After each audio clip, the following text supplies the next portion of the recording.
Right. Okay. And we're on air. So it's the 25th of July. No, it's not July yet. It's June still. It feels like July because it's that hot. And we're back after, what is it now, 3 months? I think last time we recorded one. Sometime late March, just before lockdown. So we're coming out of lockdown. I wanted to play that LL Cool J song, Mama Said Knock You Out. Can you sing it? Can you do the tune? No, I won't be doing that, no. But it would have been nice to play it anyway. But I'm not going to do it. And so got Josh with us this time, which is a nice addition, I think, because 3 is better than 2. 3 is the magic number, and all sorts of other things to do with the number 3. Are you worried that we might take over and push you out? Yeah, I am worried, yeah, because I've got basically a very evident lack of intelligence compared to the pair of you, really. I think it'll become clearer as the recording goes on. I'm a little worried it might start a witch's coven. That tends to start in 3s, doesn't it? yeah. Who knows what evil could come of it, really. So, during lockdown, I've been at work, you've been at university, and Josh, you've not been at work, I understand. I've been very much out further. Yeah. So that kicked in, right at the end of March? What was it, 20-something? 21st? Booked off the last 2 weeks in March, and then I had 1 week off before lockdown, so it must have been the last week of March. How long have you had off now? Just over 3 months? Yeah, something like 3 months. Wow. Because you work in a bar restaurant, and there's nothing they can do at the moment. I think that they're supposed to be reopening 4th of July. Yeah, they're waiting on government guidance or whatever, but it's looking like 4th of July is Yeah. good time. Which is Independence Day. 4th of July, Independence Day, yeah, which would be really significant if we lived in America. But if people start calling it Independence Day here now because everything reopened on the 4th of July, I don't know how I'd feel about it, really. It's America's Independence Day from us, isn't it? Yeah, so it's can't come full It's circle. a bit awkward for us to appropriate that. It doesn't really make any sense. Yeah, we want Independence. It's funny because I associate Independence Day more with alien spaceships and the White House blowing up than I do with the actual Independence Day, which is what you said to me. With Will Smith's first credible film. Yeah. That scene where he punches that alien in the face is one of the That's what I got. greatest thing. Yeah, I forgot his line. That's perfect. I was like the scene where in Men in Black where he's in the car and goes upside down and start playing Elvis on the radio. That's good, yeah. It's another brilliant scene. Men in Black came after Independence Day, though, didn't it? I think. Yeah. I think Independence Day was his first serious acting role in a film. I think. It was meant to. He might have had smaller films that were lesser known. I don't know. He was meant to play Neo in The Matrix. Really? Yeah, but he turned it down to do Wild Wild West. Oh god! Which is imagine if you'd have had Will Smith playing Neo. I think it was fate that Keanu Reeves was in it. I think it would have been a completely different film. It would have been, yeah. It'd been far too family friendly. Injecting comedy in one hand. Yeah. You'd have a load of black humour in a sci-fi film, which I don't think is common, really. I've seen a lot of it before. But anyway, so how has lockdown been for you, Nath, in university? You've not been able to go to university properly. Has it been a lot of video lectures? A few video lectures, yeah. Is it still just finishing off all of essentially that. full time from home, or is it Yeah. less work than it would be? All the work's still there, still needs to get done. Yeah. How do you find that? I feel like I'd probably prefer doing uni from home. Like Open University is expensive, isn't it? You're basically getting that service at the price of regular university. But I think it's do you cheaper. Do you It's miss cheaper the comfort than- of those? Is Open University more expensive or cheaper than regular? I thought it was more. I thought it was cheaper. I thought it was cheaper. Obviously, you get the teaching hours at university. Right? Yeah, I don't really know. You get the hours in at Open University. Yeah, my stepdad did it. He went on a couple of courses and stuff. He did geology. You did geology? Yeah. Mostly from home. He went on a couple of like field trips and stuff like that. They sent him rocks. thought you They did. sent him rocks in the mail to study. Genuinely, like to look at it with a microscope and stuff. Yeah. Did you have to send them back? You know, I don't know. I think he might still have some. I suppose if it was a rare rock that you couldn't get everywhere, you'd have to send that back. Yeah, sent him a massive diamond. I lost it. Oh, sorry. So you finish university now. That's all done and dusted. All together, or just this year? All together. Nice one. Nice. How do you feel about Anxious about the new ventures ahead. So I've got to start working now. that? Yeah. When do you get results through? Have you had them? No, I think it's August, maybe. Yeah. You're optimistic? Indifferent. Yeah, good answer. Well, what sort of work do you think you'll get into? Something related to what you've done, or Yeah. I think it'll be what the lads want. which is psychology? I did know that. I did remember that. What it wasn't specifically branched off of psychology, was it? Was it just mainly the core subject? What part of psychology did you study? All of it. All of it, yeah. Because you start to refine it more in masters and then PhD, don't you? But, Yeah. Yeah. As someone who's not been to university, it's becoming quite obvious, isn't it? Nah, it was sounding convincing. I found that to be a little bit of a mistake in physics, doing the too broad of a course of like studying physics. Obviously, I don't know enough about any subject to work in that field. Yeah. So, like, it requires masters and stuff on top, which I always thought physics would be a really strong degree there, just because of That was my the thing. mathematics. It was literally why I studied it. Yeah, I thought people would just be like on their knees begging me to work for them because I have a degree in physics. But Yeah. unless you actually apply it, then work like that. But Have you tried to? there's no queues outside my door or anything. Have you tried to find jobs? No, no, not really at all. If I'm honest, no. I did for like a while when I first left uni, but I didn't really know what I was doing. To be honest, I didn't have the right CV or anything. Yeah. Yeah, I just drifted into like cafe work because it was what my girlfriend was doing at the time. She was a chef, so I ended up washing pots and then went to like Where to management. Yeah. Restaurant is yeah, it's good going. boring. Well, yeah, but Well, what job isn't? Considering how stimulating physics is, and how stimulating and the bar is, Yeah, I think you're not tempted to part of where she was being a little just send some sweets out to. like yeah. I wasn't ready for sandals and socks or that kind of thing, you know. My university course was like say 100 people, Sorry, you weren't ready for what? Sandals and sandals socks. and socks Yeah, together as a combination. You know. It's one or the other in my book. People who work in physics, Is it presumably, standard? that's Yeah, a uniform. It's the Yeah. uniform. That and a buttoned-up shirt with a bow tie, which was like 90% of my course was pretty much that. So I just didn't really feel. I mainly stimulated did. socially. I think that was my issue at university. I mainly did psychology just so I have a right to wear tweed suits. So Yeah. if anybody says, "Look, you look like an absolute prat," I'll say, "Well, I can back it up. You know, I've got a degree in psychology. It warrants." Yeah, that works. Yeah, I can picture you in a tweed suit with that hair and beard. Have you ever I think done it'd be like quite a- a striking image? Yeah. Have you ever worked in like hospitality or retail? I worked in hospitality. Have I worked in hospitality?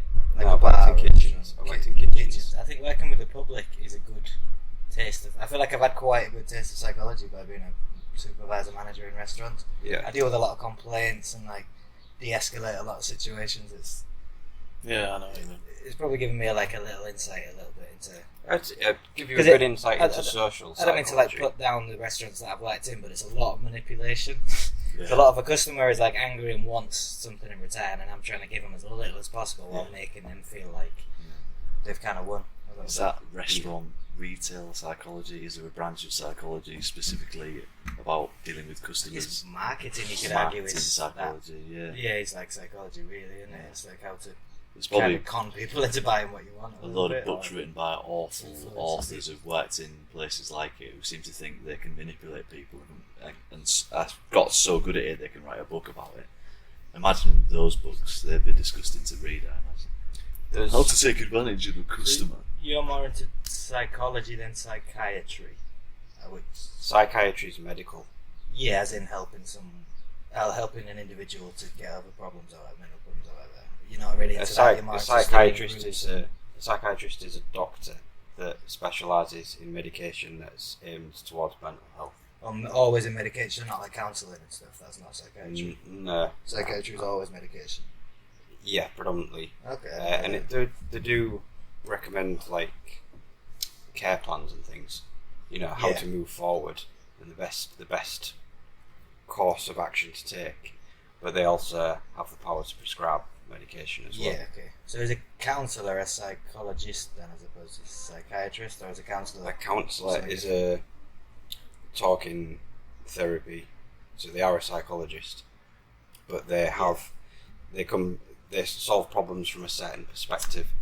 So a counsellor will solve problems from the perspective of psychodynamics. So in a nutshell, basically, the counsellors will talk about you and try and help you figure out your own problems and try and guide you towards your own epiphany. Yeah, one of the things, for example, I've had they don't make a statement. It's more like guiding you to realise. They don't tell you you're drinking too much. Do you think you drinking has an effect? And they lead you to the right conclusion. We've hinted on that in the past. When I've gone into counselling I've had in the past, that I thought it'd be a lot more direct, but it isn't at all. It's just helping you find your own solutions. Yeah. It is kind of like the first therapy that they'll prescribe to you. Yeah. But they go up the scale, get more intense, and you get people coming from different perspectives. So the other common one is CBT, cognitive behavioural therapy, which is all about, again in a nutshell, there's a lot more to it, but teaching skills. So if you have problems with, let's say, anxiety, then they will teach you skills in how to cope with and deal with anxiety, in the hopes that you will be able to get the better of it and be able to tolerate it. I suppose the first manage it. Round of sessions in counselling is trying to diagnose the problem, isn't it? And if we sort of get to the bottom of it, that it is anxiety, then that's when it becomes CBT. It goes like that, I suppose. If I was sat there talking to myself the whole time and having kind of weird psychotic episodes, then it'd be schizophrenia. We'll go down that alley. You've always got to look at every possibility, because there's loads of... Just because somebody comes in with psychotic symptoms or delusions or whatever, it could be drug induced, it could be brain damage, it could be a neurodegenerative disease such as Alzheimer's. Yeah, that's so you can't just jump straight to... It's going to take a fair few sessions before you actually start to get to the bottom of the problem. You talk about with other people who know that person. You use different types of tools and scales and... When I think back to that last round of counselling I had when I was 22, I think he wanted me to keep on going, but I said, nah, I'm alright. Because I kind of got bored of it, and I got the impression that I was just talking for my own entertainment more than anything else, and I was feeding my own ego. And I just thought, I'm here. Initially, it was because I was trying to deal with anger that I couldn't really help, and then eventually it became, I just like the sound of my own voice, and I just wanted him to sit there and listen to me, and it's all a bit of shit and pointless, really. I didn't feel like I had a valid enough problem to warrant keeping going to counselling, but he might have thought otherwise and probably was on the verge of diagnosing me with some serious mental illness. Who knows? But I'm alright now. So do you just prop your own ego now through talking to the microphone, and just occasionally talking to myself. Just recording my own voice and playing it back. Just really getting... So the problem's never really gone, it's just evolved. No, I mean, how would you diagnose someone who's addicted to the sound of their own voice? I think that's fine, isn't it? Cancer's probably the wrong therapy for someone like that. You just enable them involved. You just need a smack, really. You need putting in your place and say, look, stop thinking so highly of yourself and listening to yourself so much. You're not that important. We should move them to another country where they can't speak the language and they're unable to speak to anyone for a few minutes. That'd be good for people, I think. Yeah, massive destruction of the ego if you couldn't actually also speak. One of those monasteries where nobody speaks for years on end. Yeah, is that somewhere far east where the monks go to meditate, and you can do that for a month at a time? I know Rivers Cuomo from Weezer does that once a year. Yeah, I forget the name of the guy that lived in a monastery and made a tiny little room and all that. Yeah, imagine that. Imagine being silent for a month. That's going to kill a lot of your ego, isn't it? I think. If you can read and write, message people and read and stuff so you're probably not allowed this. You'd find a way to still nourish your ego, definitely. I'd just sit there and write about myself the whole time. Draw pictures of still great, I'm still fine, everyone's shit but me. Words of that effect. You don't have to say it out loud. I think the reason that I've found myself talking to myself over the years is that saying things out loud somewhat gives it more validity. An idea only becomes more strengthened when you say it out loud. To me, it's probably to other people as well, and it helps. And when talking to other people about it gives it more validity. You think, well, I've had other people criticise it now, so it's had that phase, so it becomes more and more valid the more phases it goes through. That's the danger of yes men, isn't it? Yeah. People that'll just agree with everything and reinforce your opinions, even if they could do with a tweak. So. But sometimes I think it's just best to talk to yourself about these things and no one else, because then you haven't even gone through the criticism, and they're all already feeling like more solid ideas before anybody else. You've convinced yourself that it's a great yeah, it's fine. I said it out loud and it sounded great. So what could go wrong? Really? But you have to be a bit like that to achieve anything, though, don't you? You see that Michael Jordan documentary? I didn't watch it. It's on Netflix at the moment. Yeah. No, I haven't. Basically, he was a total dick, and everybody hated him on the team. And his attitude is, well, I had to be like that because no one else was going to step up to the plate, kind of thing. Yeah. And like, why are you all complaining because we won? You know, I might have had to bully you for like 10 years of your career and force you to work harder and everything, but we did win at the end of the day. You do need somebody to like pull up the socks and take control of the situation, don't you? If you're going to move forward with it. Yeah, especially in sports. I think any team, not everyone's going to agree with maybe the direction you're going in or the way you're going about it, but somebody just needs to take lead and keep the momentum going. Otherwise, the group will just disband, or you'll never get anywhere. You'll just go around in circles. Yeah. To be trying to solve all the problems of how to keep everybody happy, rather than doing what you're meant to be doing. Yeah, you can't get mamby-pamby on a team playing sports, can you really? You have to sort of have tough leaders and not really tolerate a lot. It's the same with Cristiano Ronaldo in teams he plays for. I think with Portugal I think that was Euro 2000. I can't remember. It was one of the Euros anyway, the tournament that Portugal went on to win.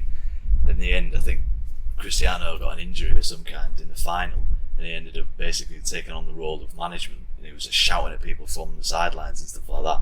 And you could tell they won that tournament purely because of him and his own ability, really. Because they're not that great a team, but he's the best footballer in the world. So that's what it's down to. Without talking about sport for the rest of the podcast, I think we should probably. Going back to your position in kitchens, would you say that a characteristic of being a head chef in a kitchen is shouting? I think definitely authority. It's almost in the job description. Does authority come with shouting though? No, I disagree that you have to walk around crashing and shouting and throwing pots and pans like a lot of chefs do. I think that's like Gordon Ramsay's influence. They feel like people won't take him seriously unless they do that. But it's kind of almost like teachers I had at school. There's those teachers that will immediately like fire you out the classroom and scream and shout and stuff. And people act up more because they feel like you know what I mean, they don't respect. Yeah, so we're going down the shouting alley, so I'll just shout back. Yeah, it's like, do you want to lead by fear or respect kind of thing, innit? If your team properly respects you, and a lot of that comes from the head chef should be the hardest working person in the kitchen, should be the most knowledgeable, should be willing to do any one of the jobs, whether it's pot washing or anything, and not be above those kind of roles. Yeah. But yeah, you definitely need like a voice in the kitchen that when they speak, everything else stops and you just do as you're told. Yeah. Because you got to have somebody overseeing the whole machine kind of thing. Otherwise, as like you said, the cogs just spin off on their own and everything as well. Yeah. I think I'd be terrible in the kitchen because I would go down the angry, shouty route too fast. I think it's a case of earning respect first before you start shouting and screaming at people, isn't it? Surely. I'd be bad from the point of view that I tend to do everything myself. I'm not great at delegating because a lot of the time, by the time I've explained what I want, I could have just done it. Yeah, I've had that problem a lot. Obviously, you can't do everything in a busy restaurant or whatever job you're doing, but so you have to delegate. But it's difficult. You have a vision of your own standard, don't you? And you need to accept that to some extent people are going to go their own way about it in a slightly You have different to way. accept slight differences. It's not better or worse. It's just you're always going to feel like you're always the right way. I'm making coffee today. I'm terrible. I can't let anybody else. I've literally stopped them on the way to the table before and been like, I'm just going to do that again. That's terrible. Yeah, it's difficult when you get good at something isn't it? And you think, well, it's often the case that once you've learned to do a job well, you might look at advancing into management, and you have to learn to be able to take a step back at the same time. Yeah, because no one's ever going to learn to get good at those jobs unless you let them do them badly to start with. And the tendency is, I'll just do it well so that you never actually get better at doing it. When I've like a little experience I've had of like taking over management roles or covering for management, it's always been the case where I end up doing most of it myself, because I've got into the habit of working too hard. The problem with me is I commit too much to work. And you find that most people in most jobs are lazy and don't want to do it? Probably, yeah. I get the feeling. I don't know whether it's my ego going. No. I think you're onto something, because I could do most people's jobs better than them. Yeah. Because I would just work harder and because most people don't want to be at work, do they? I mean, exactly. Yeah, my attitude is once I'm up and dressed, I'd have rather stayed in bed, but I took the time to get up, have a shower, get dressed, and show up to work. Yeah. If I was gonna toss it off, I would have done that at home. Yeah. If I by the time I've shown up, I might as well actually just get on with it and do it properly. It's always been like a wrestling debate in my mind. It's like, I don't come to work to socialise, so people probably think I'm a bit of a dickhead sometimes. It's just like, well, why doesn't he even bother talking to most of these people in the workplace? It's like, well, because I didn't really come here for that. But you need to, because Christ's sake, you work with these people and it's essential. You need to develop trust in these people because you're working as a team. Yeah, and so good working relationships. Yeah, and I think it's taken years for me to sort of reconcile that and make a bit of an effort with people. But I think I'm managing it okay now. But I still have the problem where when it comes to trying to lead people, I can't do it. I just don't trust people at all. I just think it doesn't work. It takes time and practice, I suppose. I think my problem is I'd agree with that. Too much time dealing with customers means that I'm really good at the first impression. I'm like a single servant friend. Like I'm look after someone for 10 minutes, but I'm really not interested in their personal life or anything else. I can work with someone for months and not know whether they have siblings or pets or anything personal about them. Yeah, I don't know. You can't be interested in everybody though, can you? Really, if you feel a click there, then you want to investigate people more and you end up talking more. But I can't force myself to pretend I like someone just for the sake of it, just for an easier working environment. I'm no good at small talk. I'm no good at like the little things like that. I think it's better to be honest like that. I think in life a lot of people don't get on with each other and shouldn't hang out, and it's a little. You might waste you're almost time asking for trouble by being friendly with everyone, even if you're not really your kind of person or you're not welcome to, because you end up tied into situations that don't really want to be there, and just resenting each other, and there's fake friendships there. Have you tried going straight to like the big philosophical questions? Existential. Yeah, cut the small talk and go straight into what would you do if you were on your deathbed and your wife was about to leave you? What are your thoughts on euthanasia? Yeah. Abortion, yes or no? Could you see yourself killing a man? Really, honestly. 5, 4, 3, 2. Yeah, it's probably a good way to filter out who you want to talk to and who you don't. Go straight into the deep end. It'd be nice, wouldn't it? Speaking of coming out of lockdown, Nath, have you heard I saw something the other day, it was more about prisoners than specifically lockdown, but it said that you can't keep lab animals in isolation for more than 3 months. I don't know, the level of... Immediately when you put an animal in isolation, the levels of something go down in the brain, but they go up in the spinal cord to compensate. And at the 3 month mark, the levels in the spinal cord drop back to normal, and then your levels are outright just low of whatever it is. I forget what compound or what. I think it's quite a complex process, but if you begin to live a sedentary lifestyle, it's not good. Sedentary as opposed to isolated. I'm talking about isolation from other animals. So in general population, lab rats are like in their own cages, but next to other rats, so they can shout, they can make noises and they can see each other in cages. But in actual isolation, as in no other rats present, no other animals, 3 months is the ethical limit that the cut-off point.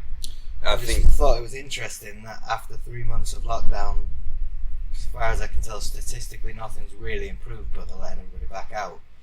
And I wondered if it's because we're starting to experience, or we would start to experience detrimental effects from the isolation after that.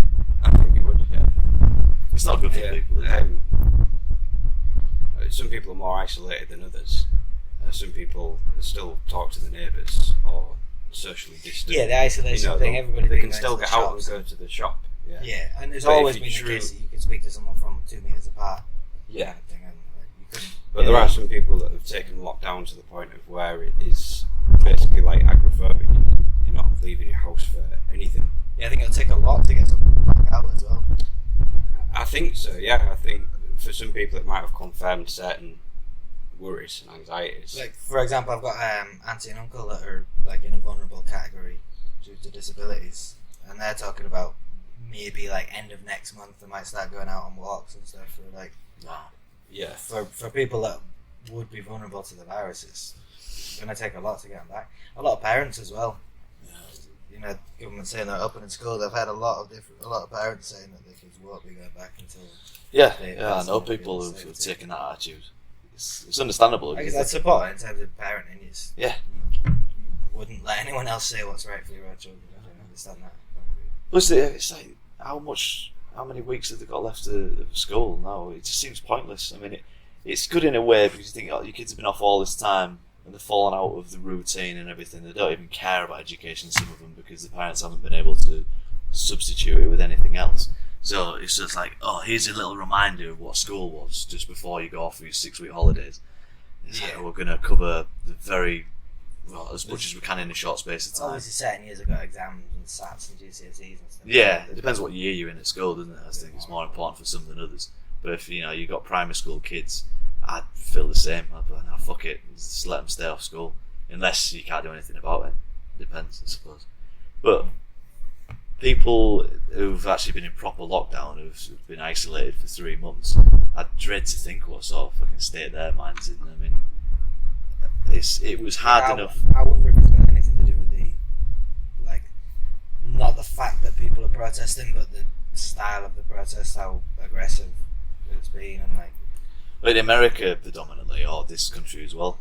Well, I mean, there's obviously rioting and stuff in America, but in Britain as well, there's all the on both sides. There's people within the Black Lives Matter protest causing trouble, not as a whole potentially, Yeah. But then also there's the nutcases that have gone out to defend the statues, all the there's been a lot of people, basically nationalists that are out for a fight, aren't they, as well? And yeah. I wonder if we hadn't had lockdown, would the reactions have been as extreme, or would it have been a little more peaceful protesting? Are the right people even listening to this, or is it just a fight, almost like a civil war between people's values, especially with tearing the statues down?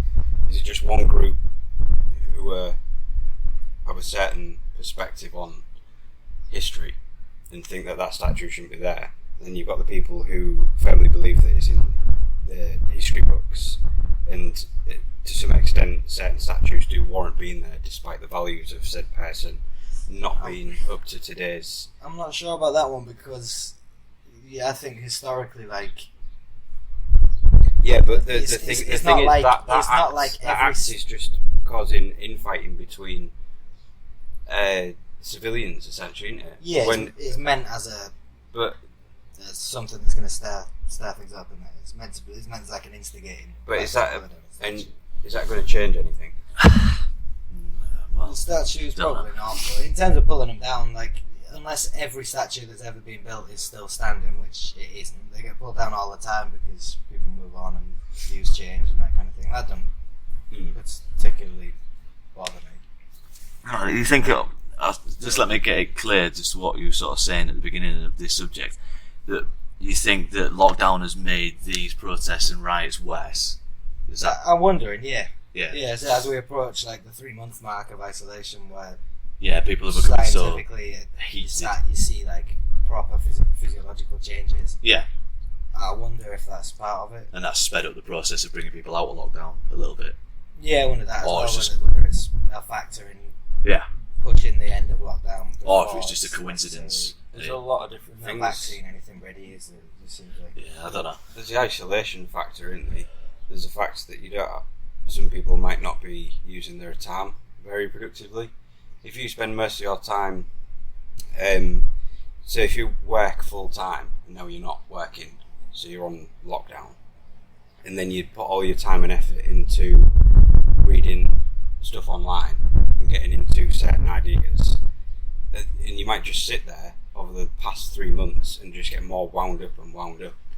There's a lot of that going on over an idea. I agree, because your attention's. But how do you stop that without essentially being a nanny state who?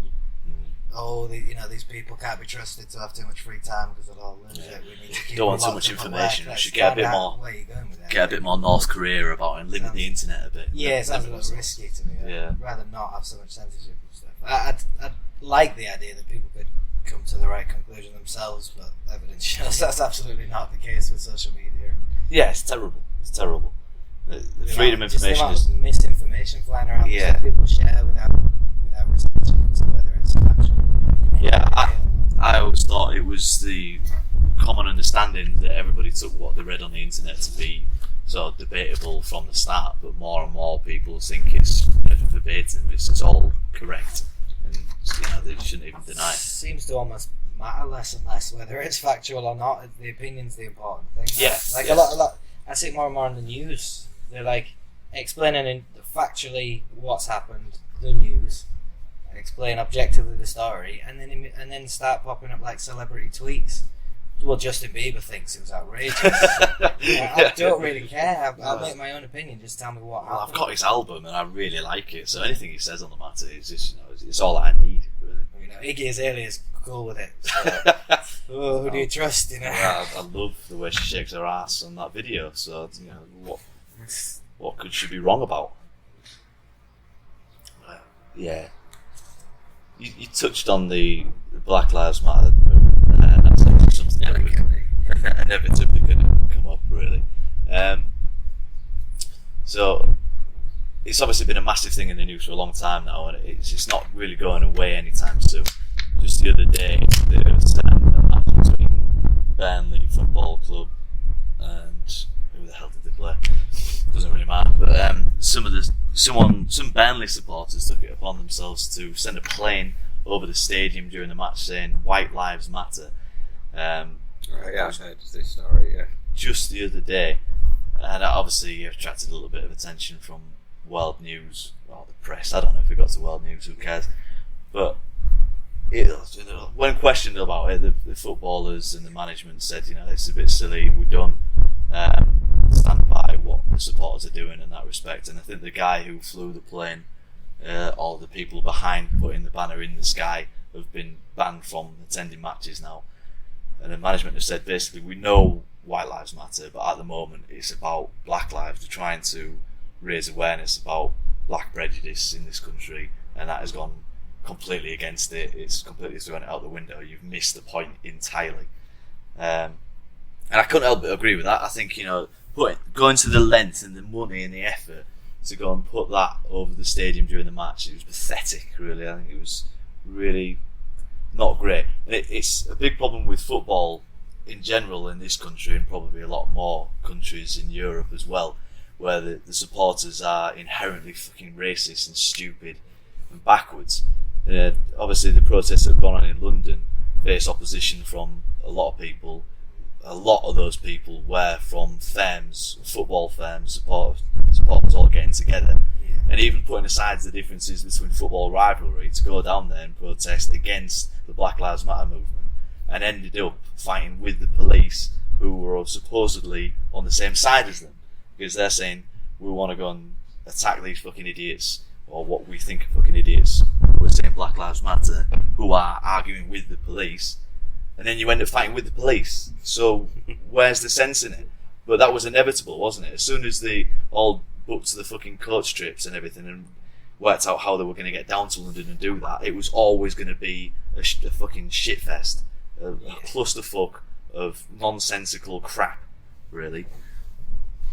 So there's my take on it. I believe it's definitely raising awareness of the injustices against black people, but I still don't really convey what the main injustices are, apart from obviously the what sparked it all off, which is the police, George Floyd, the police brutality side of it, which it seemed to be become obscured now. It's become about Black Lives Matter as a whole, which, don't get me wrong, is good, but there's so many injustices. Are we focusing on them all? Yeah. Are we focusing on? So right, so you've raised initial awareness, definitely, because it's gone global. So what's the next step forward then? How are we going to progress from this movement into change? It's hard when you've got a vague point to a protest, isn't it? So like, right, it comes across to me as vague. It's a massive statement, which is full of so many nuances and complexities. I think it's what you said earlier about leadership. There are no clear leaders of the Black Lives Matter movement. It shows how such a sensitive without subject clear it is. direction or clear leadership. It's pretty broad and like becomes all encompassing when you're talking about historic and systemic racism. It looks as though their answer to those problems is to destroy the entire system and start from scratch.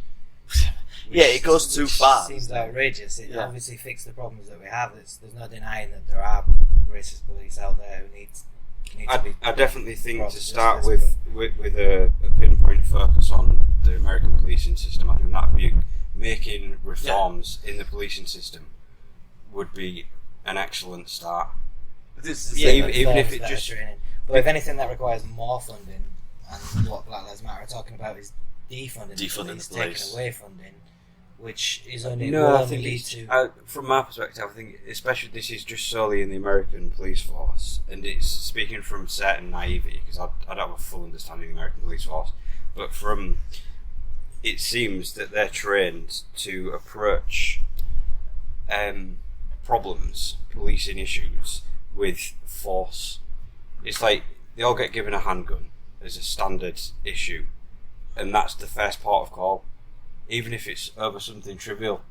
Like somebody's banged into each other in a trolley in Walmart and it's all booting off. Next minute, the SWAT team's there, the sniper rifles, they've got the big plastic shields and stuff, and they're shouting and screaming. Yeah, and these two might be two like 80-year-old people who, because they've been in isolation for 3 months, they're a bit tetchy.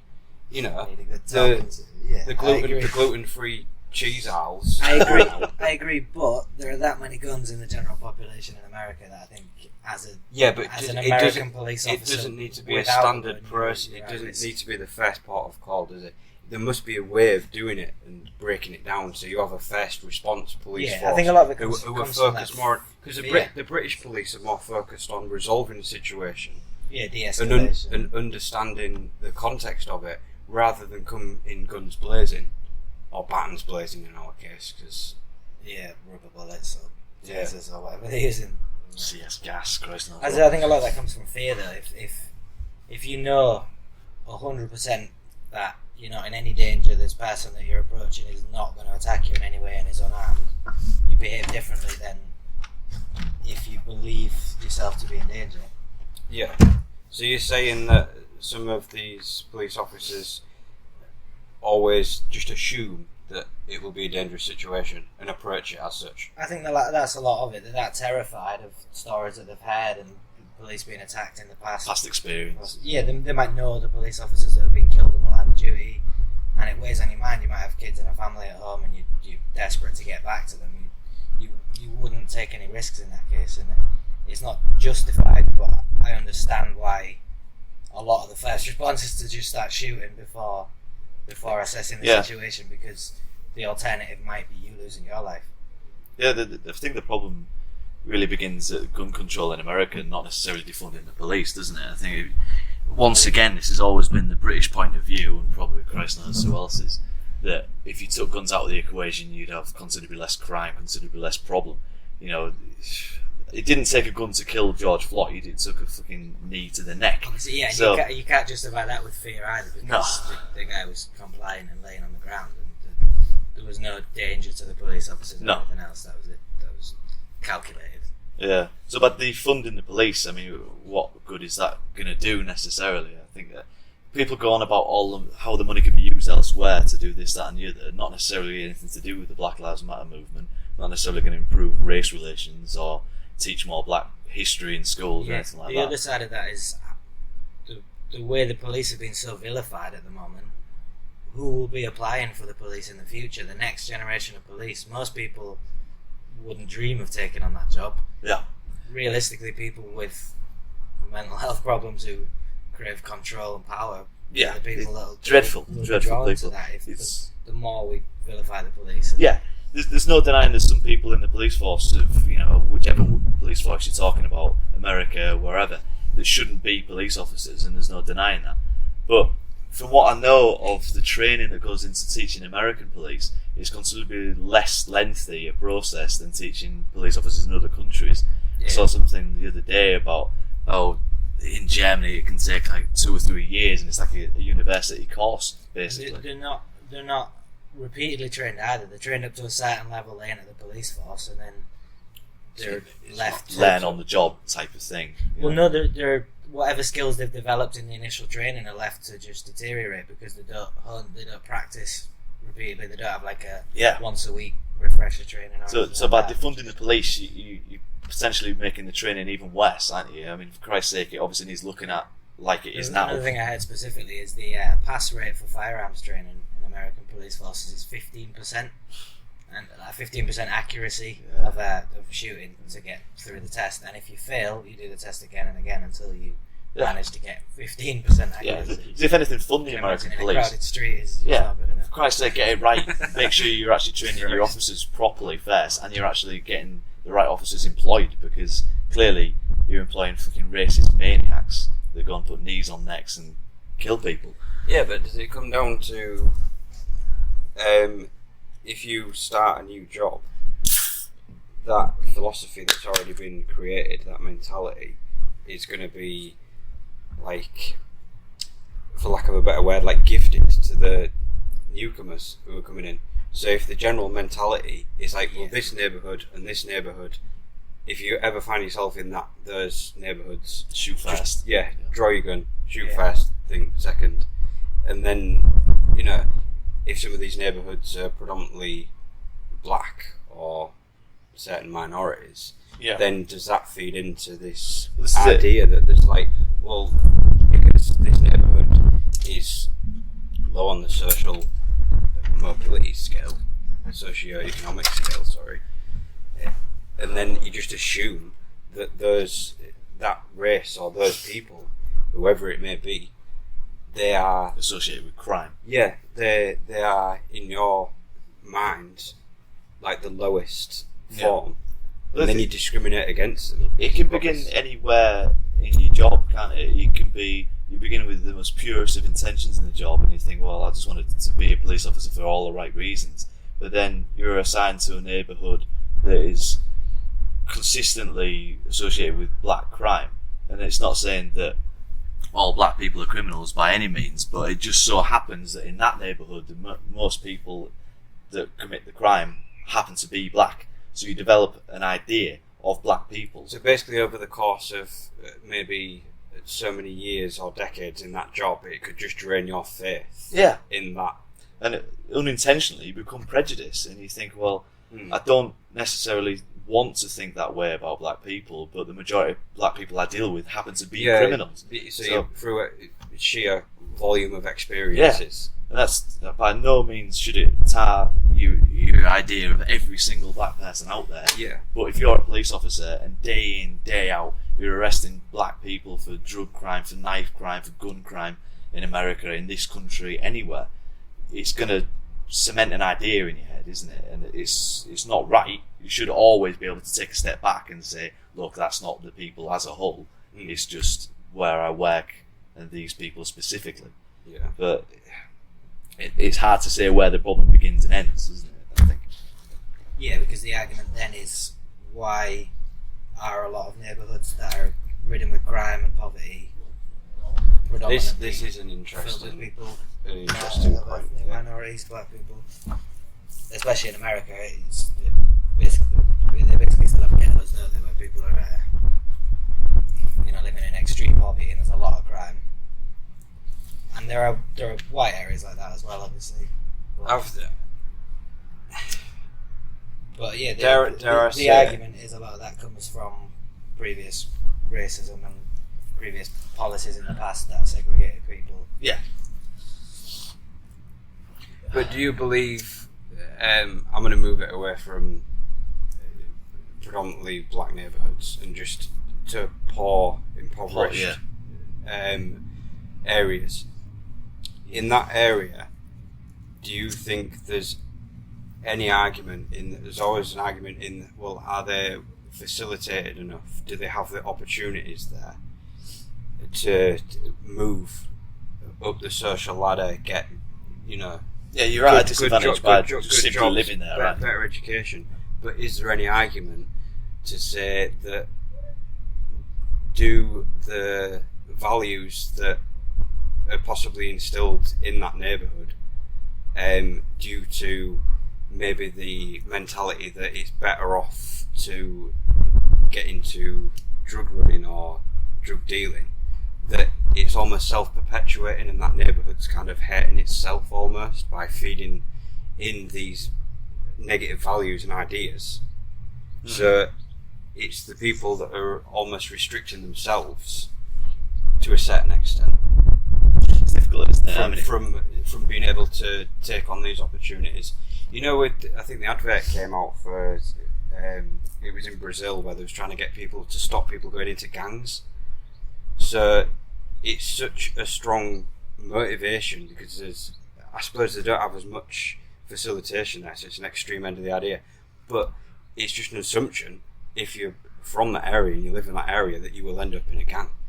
Yeah, it's like you said about social mobility. It's if you don't have any opportunity to gain legitimate power and wealth and authority, if you like, by taking a management role or taking a good job somewhere where people respect you, the only way to achieve what you might view as success is by joining, if you like, joining a gang and violence and threatening people, and then suddenly people are intimidated by you, and you view it as respect, although it's realistically it's fear, isn't it? But it's a form of power that is attainable in those, in an impoverished neighbourhood like that, to somebody who maybe don't have the best access to education and progression in that regard. But would you say, in terms of like the values and ideas, that if you come out the other end of coming from adversity and one person makes it out and let's say becomes a manager, has a good salary, good job and all that, and moves out, and the other person has lived got into drug dealing and all the rest of it, that the person who has come out the other end of drug dealing may be looked at in a positive light because they've made it out the other end. So this necessitates the idea that you have to go through the rough to be respected out on the other end. Yeah, so you have to have a prison sentence behind you. You have to have had the certain experience with drug dealing. Yes. You have to have had a little bit of a badge of honour. Yeah. That I've come from this. Yeah, because it's in a way less respected when you achieve something if you've come from a privileged background or been handed on a plate. If somebody's got a nice car and you go, yeah, well, the parents bought them, maybe the parents are rich, they haven't actually earned it, kind of thing. Whereas I guess, like you say, almost putting yourself through those challenges. Yeah, so it's a more respected route. It's a life of crime. I don't think it should be, but I agree it maybe is, yeah. Maybe wrongly it is. Yeah. It's a problem that begins at birth, doesn't it? If you just live in a poor neighbourhood and the only way you can see kind of success is to deal as much drugs as possible, or go to prison, like you say, and do all the things wrong in life, then what chance do you have? Really, it's always been there. This problem, hasn't it? I think it comes since wealth became wealth, since classes became classes. It's not a new thing. It's always been there. No. But I don't know. How do you solve problems like that? How do you make everybody educated and wealthy enough to avoid going down these routes and to continuously lead that example for people younger than you to go down as well? Well, the thing is our giving opportunities enough? You can give all the opportunities in the world, but is that enough to change a group mentality? To think, all right, these opportunities. Enough, outweigh the alternatives. Yeah, How do you change the curve? How do you change the mentality of an entire little group society, a little tribal mentality? That's it. It's like you're weighing up either spending maybe 10 years of your life through medical school, through training and university and everything. It costs a lot of money. You get a ton of loans. You get yourself into loads of debt to become a doctor, and then you're respected and you're successful in society. And you're respected by society, but the alternative is you can make thousands of pounds in a day or two doing illicit activities, selling drugs or gang-related violence or whatever's going on. However they make their money, but it's like a quick fix, isn't it? It's like I can immediately get things that I crave. You could legalise drugs. That'd be one idea.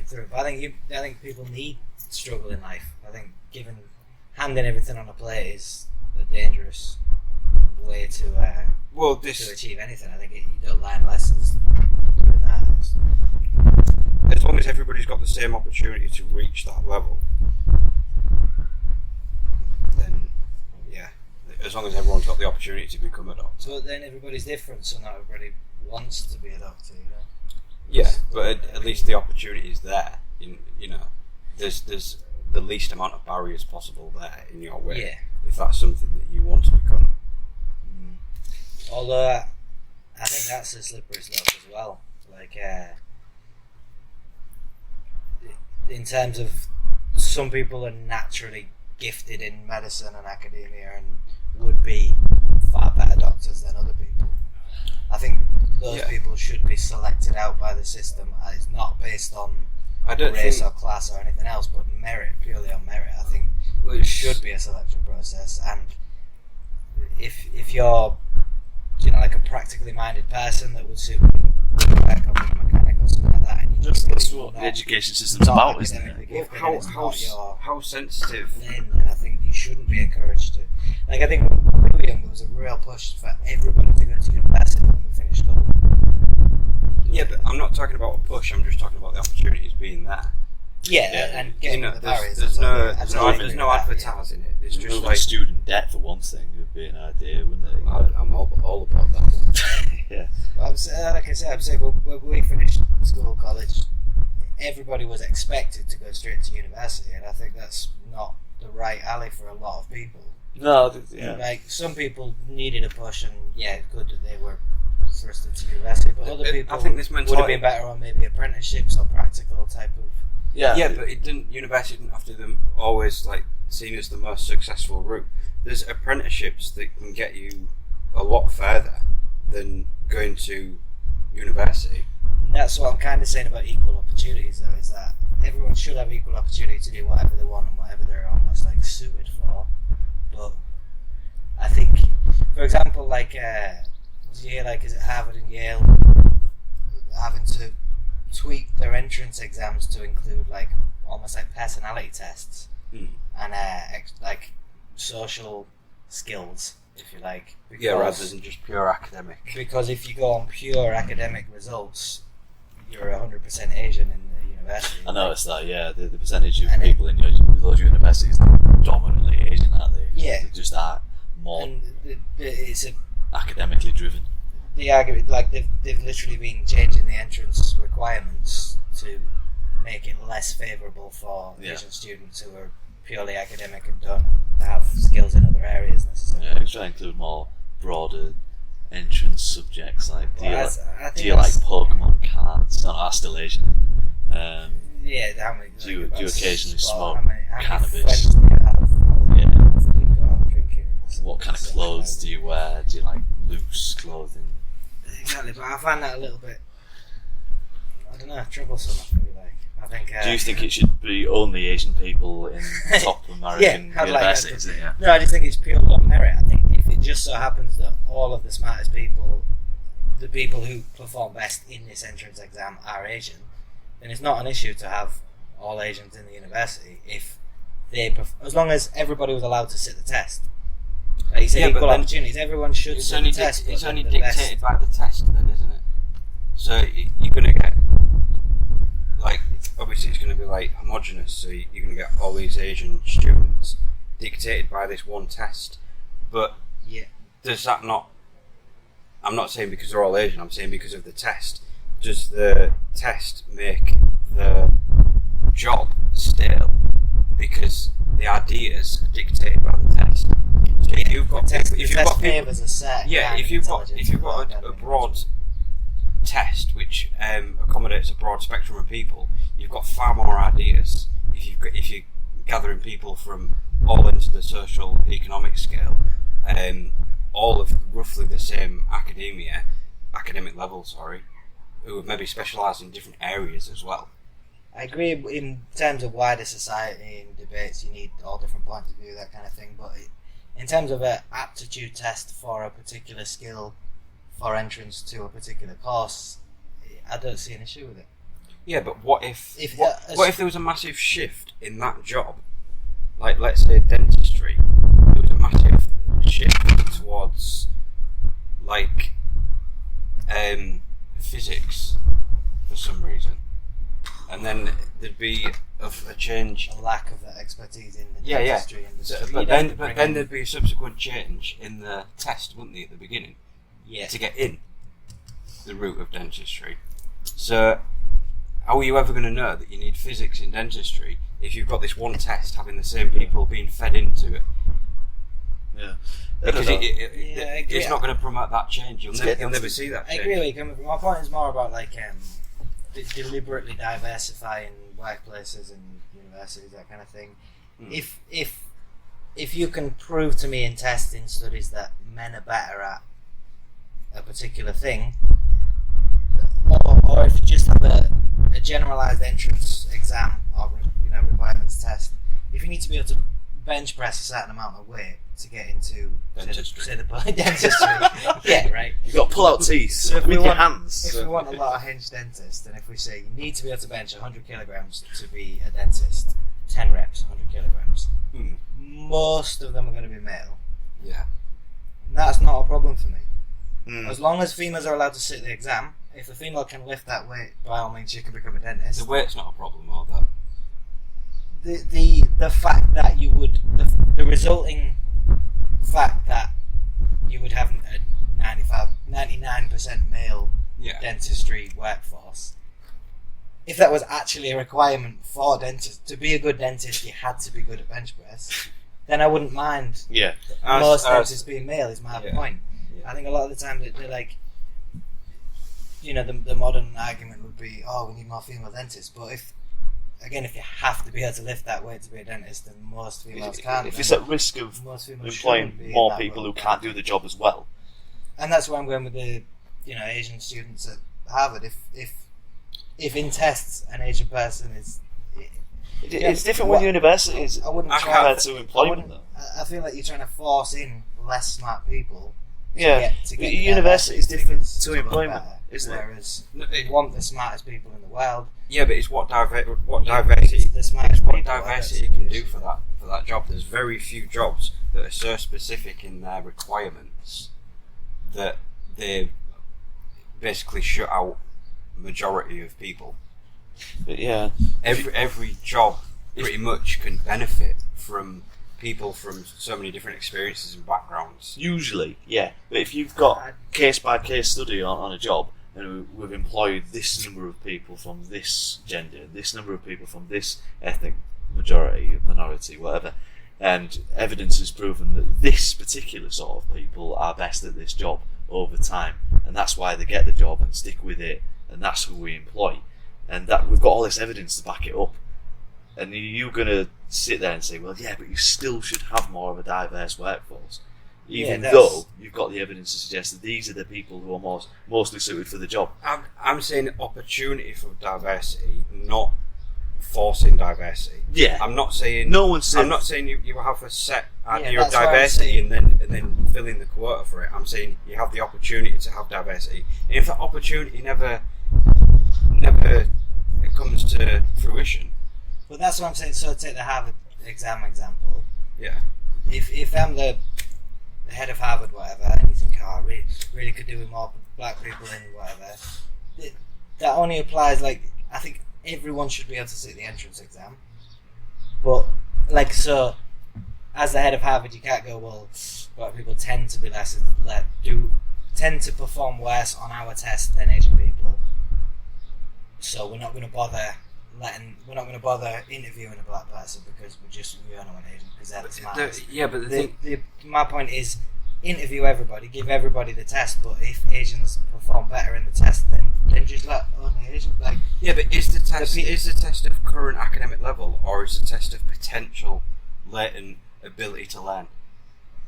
Because you could be at a really high academic level against somebody who is relatively, in comparison, at a low academic level, but has more latent ability to absorb information and just maybe understands mathematics really well and could just overtake said person who is at a higher academic level. Yeah. I think you've got a good point there. Yeah, me personally, I feel like university is different to employment because you don't know. You're at a potential stage, aren't you? You need to give everybody the opportunity to learn. Yeah, you're about to start learning. Yeah, you're right there. It's difficult to measure success in terms of results. It's difficult to judge academic potential based on different backgrounds and different. Yeah. Like you say, what you've learned so far, doesn't mean you don't have the potential to learn more in the long run than somebody else. It's just you haven't learned as much yet. Yeah.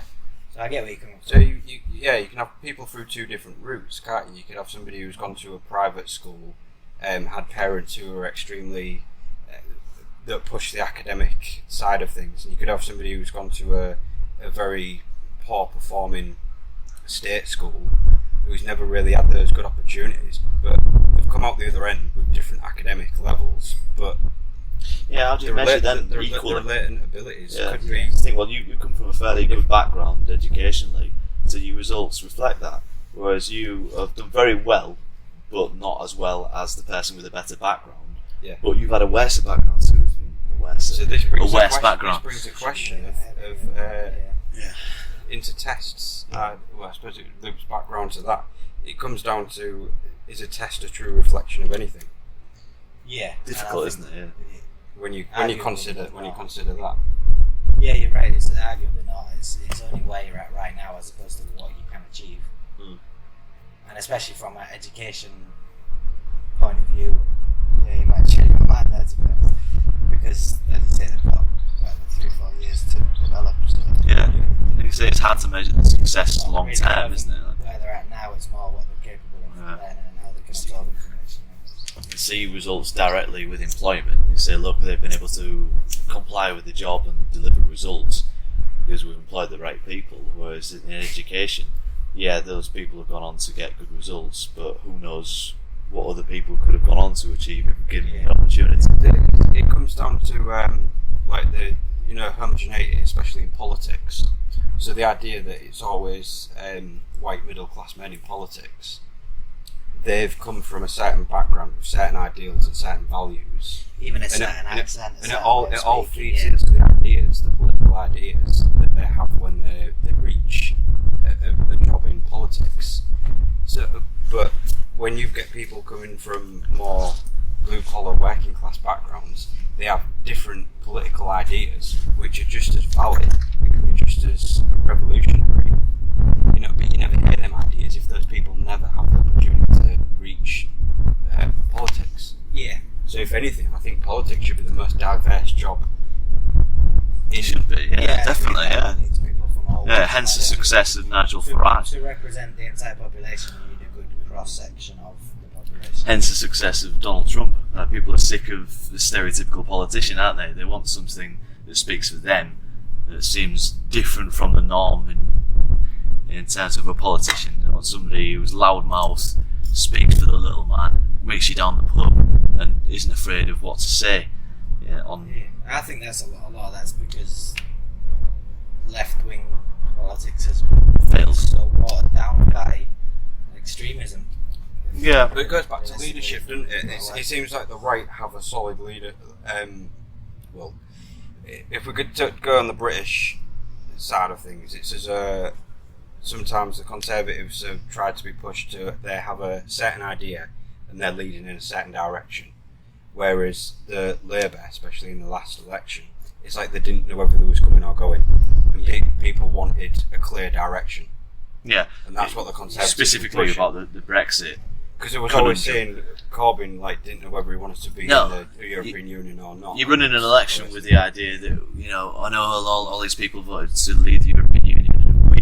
might give people a people's vote because a lot of people want that, but we don't want to say we definitely will give people that because a lot of people don't want that, and that's your campaign. Know what we'll give you. Yeah. So how am I going to vote for that? How on earth? Because a lot of people who vote Labour might have also voted to leave the European Union, and some of them might not. So I think Labour could have had a far stronger campaign if they had more solid confidence in their. I think is it time that's against Labour, or is it leadership, or is it what? Was Jeremy Corbyn just too tarnished by the press, or was it just a case of doesn't matter who it was, Labour is failing? I think he could have been more confident in his direction rather than just spouting really nice, idyllic ideals. Yeah, it's a humanitarian it has been throughout his entire political career. I completely agree with the humanitarian approach, but he could have had more confidence in what he was going to, how he was going to implement these changes, and be more realistic in the changes, because it got to the point where people were like, okay, you can't give too much, you know, you're selling.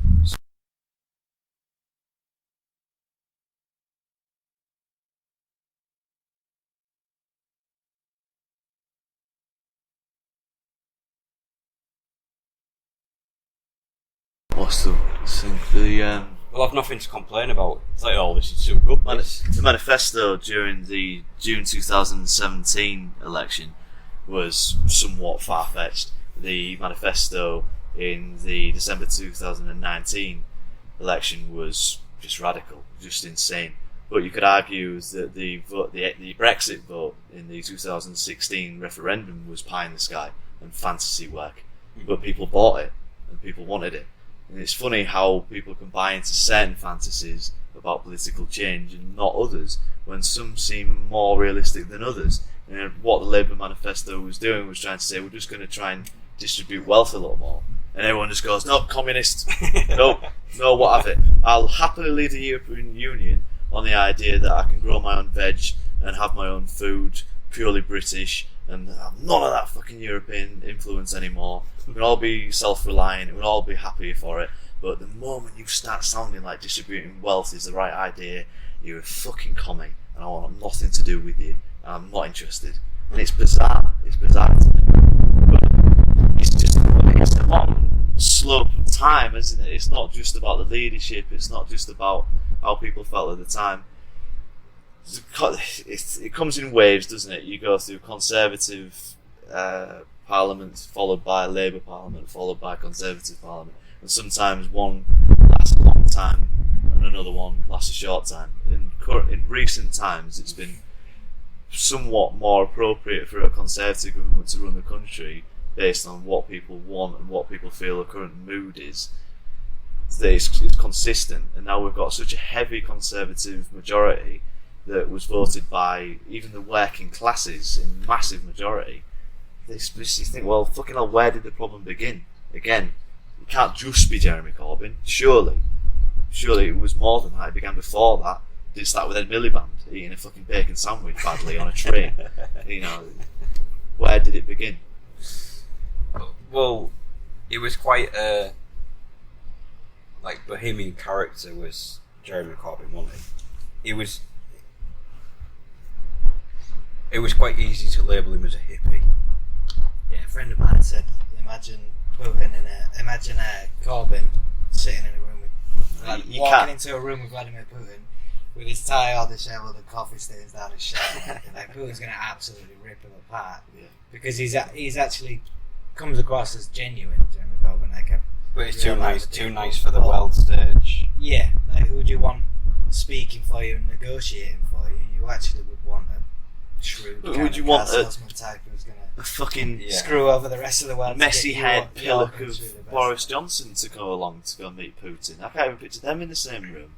As much as it does Boris happen. was never voted in, was he? They took over from Theresa May kind of thing. Although Theresa May, I wouldn't have fought in a room with Putin either. Conservative. Just to throw it out there, I think one of the strongest leaders and most well-adjusted was Obama. Yeah. Maybe On if you break it down and go through all his tweets, you might change David your mind. Cameron, this is what a friend of mine said. Like, On the face value. If you're going, who do you want representing you and speaking for you in a negotiation? Do you want Corbyn stumbling over his words and all his crap suit and everything, or would you like stumbling over his words? David Cameron? Boris Johnson, David Cameron looking all slick and pretty and like nice suit, and he can actually believable, speak well. Although he's probably an evil like lizard reptile. He's he can speak well. So in terms of what do you want? Your country the best deal.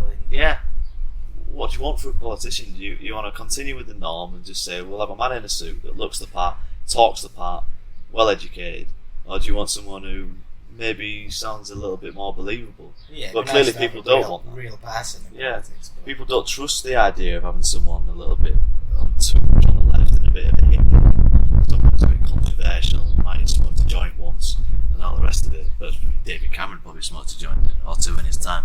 Who knows? But it's difficult to say what people want, and I don't trust people anymore, really. I don't think people really know, to be honest. It's sort of like they're scared of breaking away from the norm too much. It's the same reason why Bernie Sanders will never win an election in the US, because there's the same problem as Corbyn, in that it's too radical, it's too leftist, and it's not going to work. Not ready for that change. Yeah, but it's amazing the way Trump won the election. I think it's really, really interesting. I watched Michael Moore's documentary on Netflix recently, the Fahrenheit 11/9, which is about Trump winning the 2016 election. And it just basically said, it began as a joke, from what I can tell. He was an NBC star of The Apprentice, and he found out Gwen Stefani was actually making more money on their edition of The Voice, and got pissed off with that, and then began a rally across the country in a joke running for presidency. And because of the support he received on that rally, he thought, you know what, I could actually go for this. I could actually really win a lot of support, and I might as well do it because I've got the money. So what began as a joke actually became a reality, and that's what we're living with. That's what people voted for. And a lot of that is to do with Hillary Clinton, as the documentary covered as well, in that she shouldn't have won the Democratic leadership race at all, because Bernie Sanders actually won more votes than her, but the system is corrupt massively, from what I can tell from Michael Moore's perspective. Again, it might not be, completely cemented, but it didn't make any sense to me that she won that at the time anyway, because you think, well, she didn't present herself well enough. There was a large amount of criticism against her during that campaign, and Bernie Sanders looked more believable throughout the entire thing. So why did she end up winning? But that's what you ended up with, and that's why people voted for Trump. You think, well, I'd sooner vote for a guy who's bold and brash and just seems like he's going to take politics in the US in a radical new way that might speak more to me as a hick in the south of America, more than some fucking professional woman is ever going to speak for me. I don't know. I don't trust the Clintons. Christ, the fucking Bill went and cheated on her how many times? And Christ, I don't like Hillary's history. So I don't know. I just don't trust people. I don't think people really want to vote for the right thing necessarily. I agree. I think there's a lot of protest votes. I think it's the same with Brexit. It's like you say, the same reason Trump got voted in. It's a lot of disillusion. People are just sick of politics in general and just think, screw it, I'm just going to vote for the most outrageous. I bet if you speak to people like even our parents' ages, you wouldn't get from them the idea that politics has been this divided and this heavily on people's minds as much. Yeah, I've asked older people and they said they've never known it to be as... It's really divisive, and it's really tribal mentality where like you can't go anywhere without sort of having it on your mind. Whereas like, somebody might have voted a different way to me. Somebody might feel differently about this thing I say. It's sort of like partisan in that if you're a Conservative voter, you have to act like a Conservative voter in every aspect of life. You can't have the odd left-leaning view on certain issues. You have to totally partisan. Yeah, it's too extreme, isn't it? It is extremism. The problem is you can't. Some people are reflective on their own political ideas. So if you haven't voted Conservative or Labour, if they're a Conservative or Labour voter, you still need to be able to see the flaws in your own political party. Yeah. Otherwise, you just become like blind to the problems, the inherent issues in that party. The hubris of your own political stance. Yeah, I mean, the whole point of politics is you have to really stay impartial from it. And the irony is that people are so embedded with their political stance. It's like, I'm right. Well, nobody's right, are they? Because it's politics. The politics is like this. It's continuously moving. Yeah. It's continuously changing. It's so complex. It's not solid state. You can't just say, well, and you're allowed to swap ideas as well. They like vilify politicians for changing their mind. If they're changing it all the time, fair enough. They haven't got a clear direction. It's the reasons. But if it's like, 30 years ago, you believe this. Well, yeah, with new information, people change their ideas. You can't have a go at them for changing ideas. It's a really good exercise on, funnily enough, this Louis C.K. sitcom that I watched on Amazon Prime the other night. It's this sort of like this bar sitcom where there was two people sat at the bar and they were both from, one was from a leftist angle and one was from a right angle, triangle. And there was a guy sat in the middle trying to sort of try and make him agree a little bit. He's saying, look, you describe what a Republican is, okay? And you describe what a Democrat is, okay? And then doesn't that sound great to you, really? When it's in its core principles, it all sounds clean and easy on both sides. And then what do you find wrong with him and what do you find wrong with him? Now, do you think that's just your own idea that you found based on nothing, or we're basically both working for the same thing, it's just worded differently? Really, I think you shouldn't be so divisive. You should be more central. Was the message of the conversation? You've only got so many parties to choose from, so you choose the party that best represents your values and ideals. It's usually two. You've got two choices. But this is a problem. Luckily, in Britain, we have two parties that are the main parties, but we do have a lot of parties that. Same in America. They're sat in the background. Yeah. But I think America is more like dictamus in terms that there is just two. That's it. You're either A or B, and that is it. Yeah. And they always have to be extreme, and they're spoken about in that terms as well. You know, you're either A or B. You can't be in the middle. You can't be B- or B+. You know, you've got to be that or that, and that's it. You know. Yeah, it is too strongly the problem minimised as an argument. Whereas you could be like Joe Exotic and be is it libertarianism he was running for governor in? I don't know if either of you seen Tiger King, but that was the. Is he a good man? He wasn't a good man. No. I haven't seen that enough to know. He's not a Steve Irwin, No, he's a terrible human being, and now he's in prison, and rightfully so. They just have like just kill tigers because they didn't have enough room in the cages. Yeah, Just shoot them. I don't want to get into the full documentary, but He also had a couple of. Is it going to make you angry if you get into it? no, not necessarily. I think it was one of the most watched things in recent months because it was just full of controversy.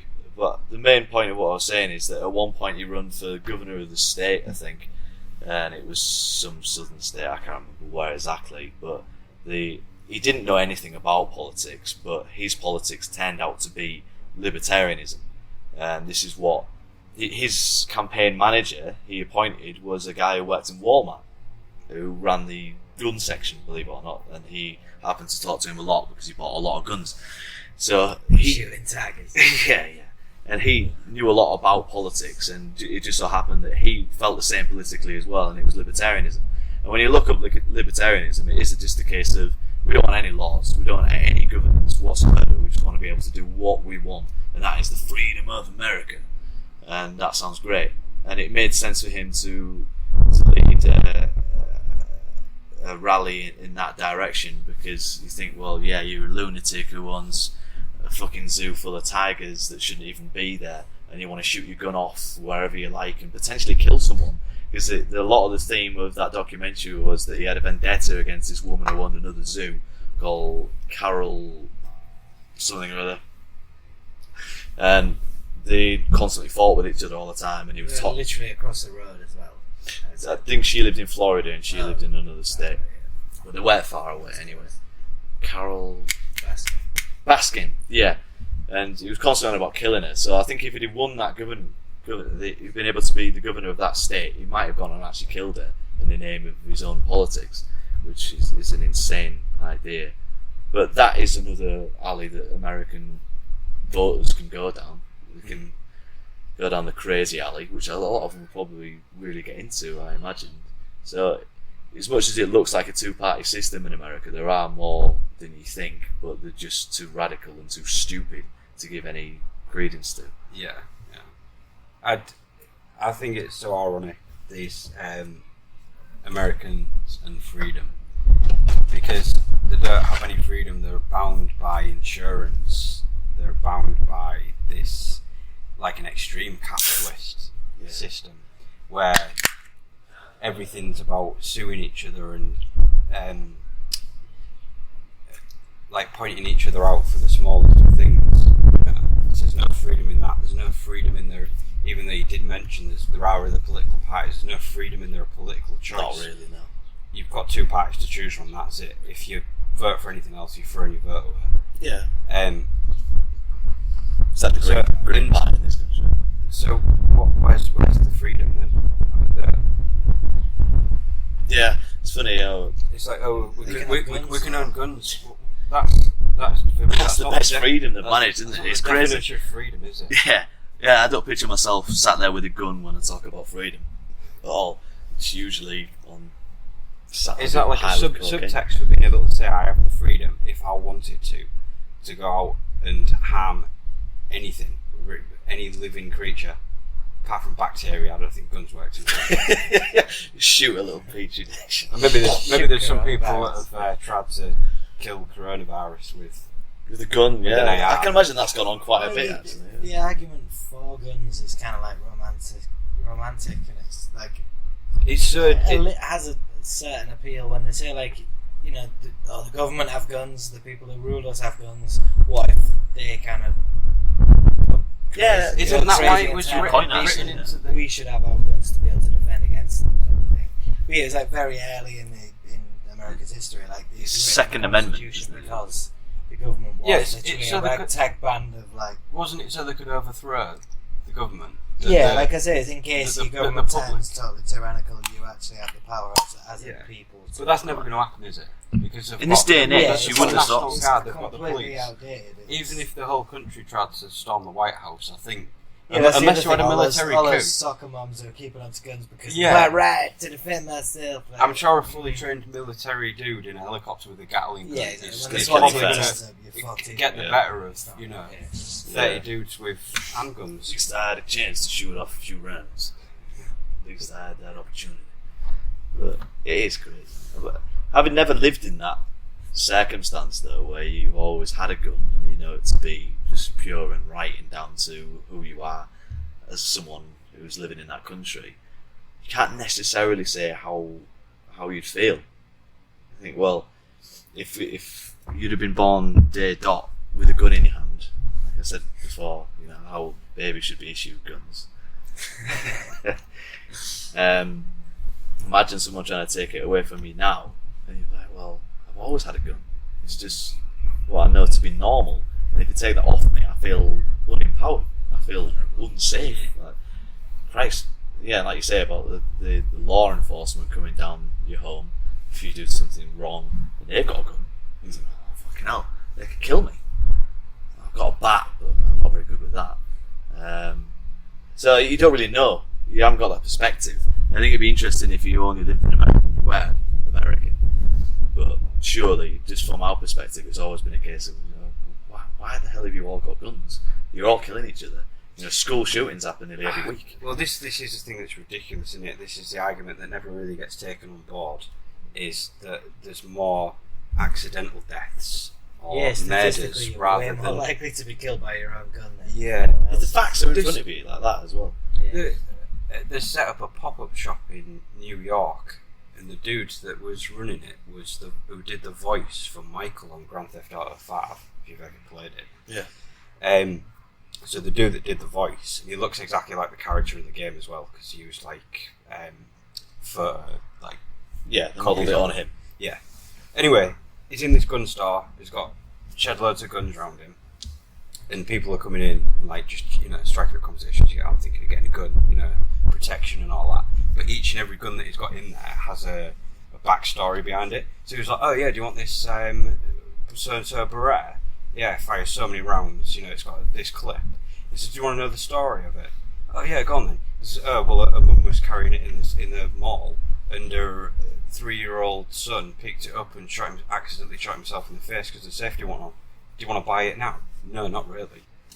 But all these guns had stories like that, like ridiculous stories. It's like,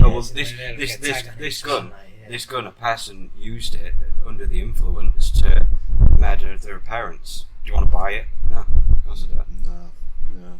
Yeah, I like my guns to be clean and pure, to be honest. Yeah, I've been angry enough, and I know Tom's definitely been angry enough in the moment when you see red that you just wouldn't want a gun anywhere near you because you. No, I'd have killed 1,000 people by now. You would be like so angry. Obviously, I've not really even thrown a punch in anger, to be honest. Hopefully, it wouldn't have ever come to that. But there's times I've been so pissed off that it's a good thing I didn't have a gun near me. Yeah.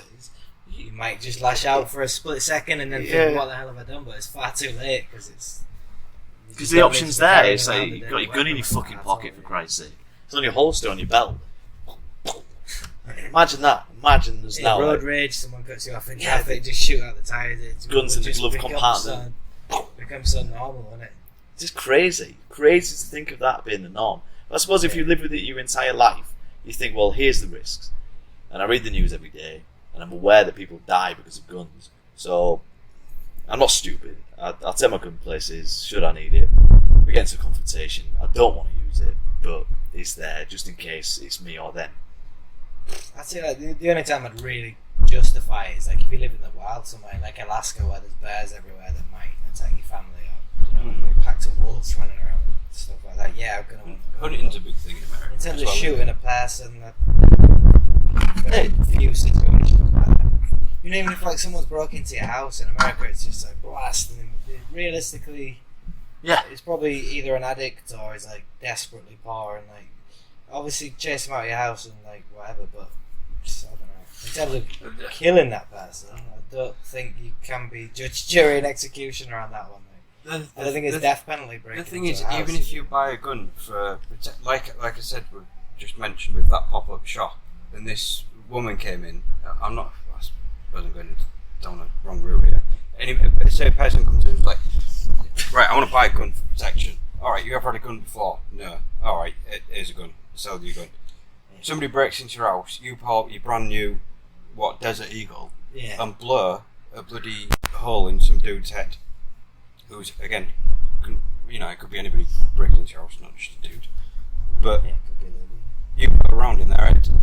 How are you gonna live after that? What is that going to do to you? How many of them really think you're going to have to fully justify that what you did was in protection of your own life. And can you even do that in the moment? Are you capable when struck by that total fear the thing is, someone's actually in my house downstairs, are you capable of finding the gun in the chaos kind of thing, quickly in the dark, and then pointing at him and actually shooting someone and killing them? It's only accurate up to unless you're trained in using pistols, it's only accurate up to a few meters. Instead of American police force trained. Look them in the eye. How many percentage of those police officers trained actually pass the firearms courses? Pitiful percentage. Because the thing is, if you get in shot, you want to be as far away as possible. So usually, I'm going the Yeah, the other thing people always say is like, oh, well, the criminals have got guns, so I need to have a gun. Why would a criminal want to kill me though? He just wants to take your stuff. Yeah, it isn't necessarily the worst case scenario. He probably doesn't even want to take my stuff. He probably wants to produce and sell drugs and stuff like that and import drugs. That's like a police matter. Like it's not I don't really care if there's a gang member living on my street in terms of. I would rather not, but whichever angle we come at it, none of us are going to really agree that we should all be armed. It's just. Except unless you're actually. Do you know what I mean? If you'd be like Will Smith and you own mansions and stuff, I'd probably want armed guards. Because, if I'm Biggie Smalls. Because in that, I've got stuff that people would want to shoot me off. Yeah. In my case, I really don't. I don't like my laptop's worth about like 50 quid maybe. You could probably add up all the stuff in my house, and it's definitely not worth killing a man over. So I don't see why I would need to defend my stuff so violently and like aggressively when I don't have anything anyway. I think that's the case with most Americans. Like, it seems insane. Yeah, literally the worth of the gun might be worth more than some of the items that they're actually using it to defend. Yeah, and it's like police are apart from at a their level own these life, days of where course, it's which is very unlikely you're going to the get main away argument, with I murder. suppose.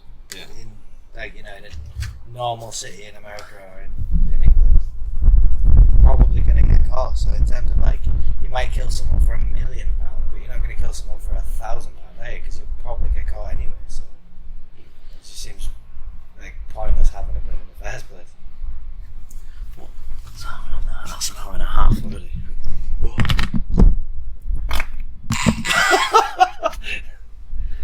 Break time. Yeah, take a break. Yeah, it's game. Right.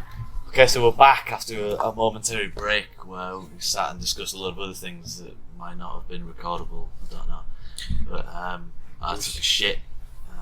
Niv took a piss. You didn't mention that one. No, I did, yeah. What did Oh, you? it's quite quick that. It was, yeah. I'm quite efficient with the shitting. Did you wash your hands? Yes. There's a lot of coronavirus around. How do you save time? But no, it's all about delivery, isn't it? It's like it's a force of your rectum. You can't possibly have sung happy birthday whilst watching the virus. There's no way. There's no way you got that. Yeah, I said happy birthday twice. Oh, That's the same thing, isn't it? risky. Yeah. I've heard if you get it at the entrance and then basically sit down with your hand on the flusher, basically sit down, like swoop the pants down, it's already there and it's already coiled ready to pop out, with the pressure. Pop it out, flush your chain so it hits at the same time and just sucks it out the way, pants up, you're off. Yeah, that's more or less what I did. It was really efficient, yeah. Pretty quick with my shit. Yeah, I did wipe, definitely. Don't accuse me of not wiping because it's been accused before, that's all. I'm quite sensitive about the subject. I really do a thorough wipe. I even use wet wipes that are supposedly disposable tissues that you can flush. Do you then use dry paper after the wet wipes though? More often than not, yeah. Because whenever I've tried wet wipes, I just find that it just doesn't feel... It doesn't feel right. You want to like I'm ready soak to leave up the moisture. room. Yeah. I'm now wet. It might be leaking out the arse. Like, there's more work to be done. You're going to make a horrible stain in Calvin Klein's. Definitely. And that just feels a bit grim, doesn't it? Yeah. Well, as it happens, I don't have any dry toilet roll in there, so I'm wet-arsed at the moment. But I'm brave like that. The listeners are aware of that. Courageous. Explains a lot. Did you want to get into page 3 models, anyone? Because that was... If possible, ready? yeah, I'd love to. No, they don't exist anymore, but obviously back in the day, there was Jordan, most well-known in recent times, who, KT, Price. Does that mean the Daily Sport, is that still a paper now? Does that still exist? Don't know, Because that heavily relied on page 3. Yeah, that was just page after page of poor journalism. Getting that just to read on the train, like from Hull to York, because I think there was one every other page to maintain attention. Every page. Yeah. A bit of story. We So get up, I can carry on. I guess the new page 3 model is the OnlyFans star or the Instagram influencer, is it? Is that where it's gone? Like, it was not. It's more individualised now, where you can be your own. You can be page 3 on your own newspaper. Yeah. Guys, you don't have to go to like an organised thing to get. So you just set it up. Out there. So you just set it up on Instagram and become your own. You can do that. Yeah, but like Instagram, like if I go on Instagram, because I'm into like MMA and stuff like that. If I go on my Instagram, it's literally girls with nice asses lifting weights. Is all I see. So I don't mind it, but like that seems to be the way a lot of people make money these days. That seems to be the new page 3 model. When you like glamour girl is the weightlifting Instagram. Yeah, that's the way you make money out of tips these days. You put it on Instagram or you put it on OnlyFans, and people pay you money to see more of it. What's OnlyFans? OnlyFans is like normal people set up like a monetized profile system for nudes, basically. People find so like you could, for example, if I had an OnlyFans page don't know if it's like tiers or what, if you have to like buy certain things, or you just sign up like, now I'm a member, I can see everything. I don't exactly know how it works, but it's pretty much, I'll be like posting topless photos and like. Is it purely for posh porn? soft pornography? So you have to. It's not necessarily soft. I think it's but only you have to for sign up to pornography, someone. is what you're saying. Yeah. You sign up to a specific person to see Yeah. more of them naked. Yeah. Or doing more. They post and photos more themselves in like whatever, questionable stuff. bikinis or naked photos or whatever, and Wow. you pay money to see those photos. Yeah. So the pornography industry is open to anyone now, essentially. Yeah, I think Yeah, that's that's the way been it's for- going. Yeah, basically. For a Like, while, hasn't it? All you need is a Cam phone and models an and that kind of OnlyFans thing, account. like webcam models, as they call themselves, Mm. who just take the clothes off on webcam at home. It's like Yeah. I guess it's becoming more of an independent industry, I suppose. Wow. Well, there's no comedy implications to that. That's not I'm very not funny. gonna- Should leave that kind of. No, I've got mine down here. Yeah, so You it's need got. No, I didn't know if you left it. So it's gone away from big popular newspapers paying birds to get the tits out, and people in factories to. As someone who has a Cheering. daughter, does that scare you a little bit, mate? That society's moving that way where it's way more acceptable for a female, or anyone, but obviously females are a little bit more, there's more of a market for that kind of thing, I guess. But where it's becoming way more acceptable to sell photos of yourself or to sell your appearance. Does that frighten you a little bit as a father? Or? I feel like it would me. If I feel like I'd much prefer to have a son just on the basis that it's a frightening place for Right. little So girls there's to grow two up there's these two days. Like, there's two concerns over it.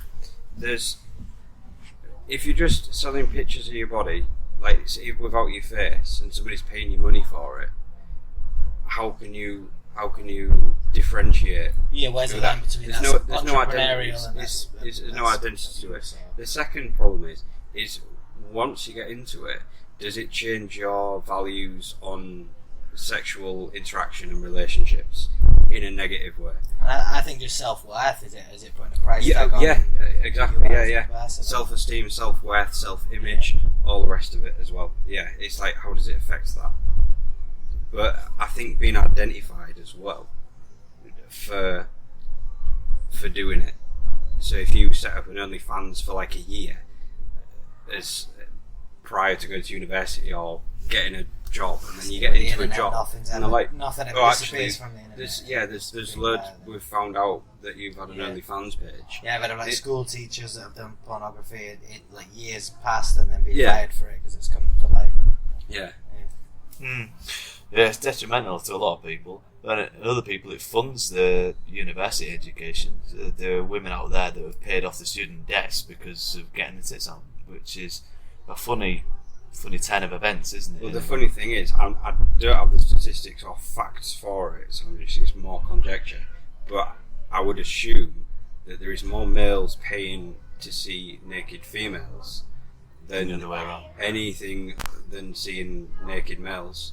So there's It's an funny, imbalance yeah. there. Yeah. Yeah. If anything, I would assume that the majority of the naked male audience is gay men as opposed to women as well. It seems to be a male phenomenon, looking at naked people that you find attractive. Women just don't seem to do that as much. What do gay men find attractive? I would be curious to see if anybody would be willing to subscribe to see my hairy arsehole. Yeah, there's probably a market out there. It's just niche, Well, that's the isn't it? thing. It's fetish. If you can make money on that, is that something to be commended? Is that like would that be you showing Is that your empowering? entrepreneurial Is that male spirit? empowerment? Exactly. Is that modern male empowerment, getting your ass all out? I don't know how I would feel about it. Would I think, well then if you made some money there, Good on him. you have Good an on him. asset. If they paid off Obviously his a student desirable debt asset. through his own arsehole, then that's fantastic, I think. Yeah. Great. We can all commend that. We can all fucking applaud it. But going back to what I said, if your daughter paid off her student debt by doing that, would you be pleased with that as well, or is that? No. I don't think there's enough. That's where I'm going. Yeah, I don't know. Me as a dad, I wouldn't let my daughter leave the house until 25. Yeah, 30. Yeah, probably. Because I'm a terrible person.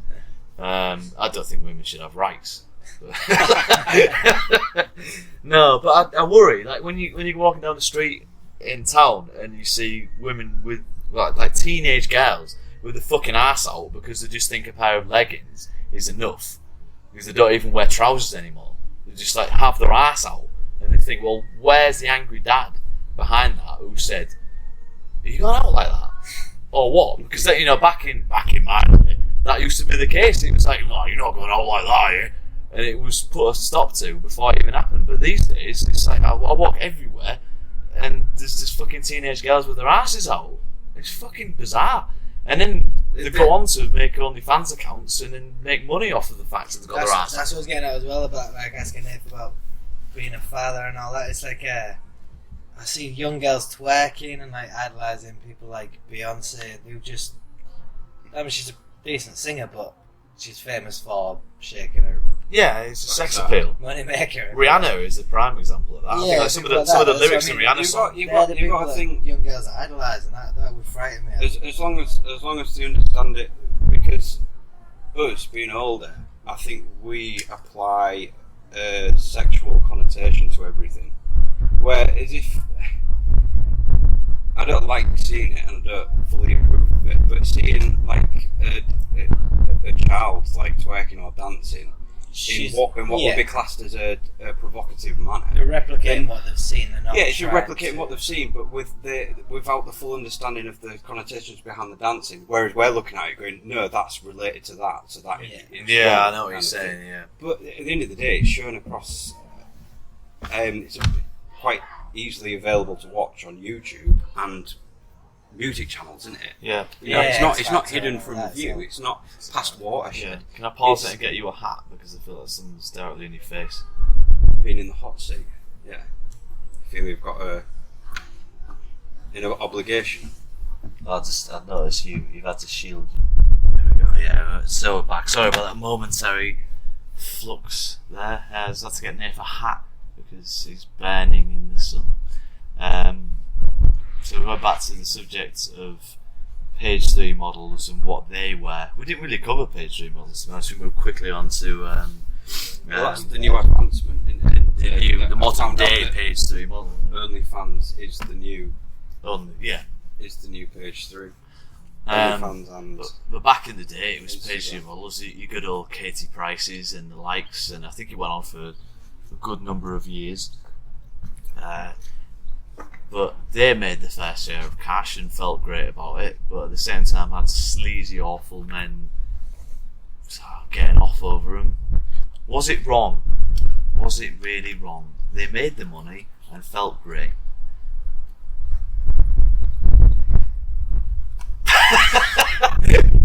But at the same time, they say prostitution is the oldest profession in the world, don't they?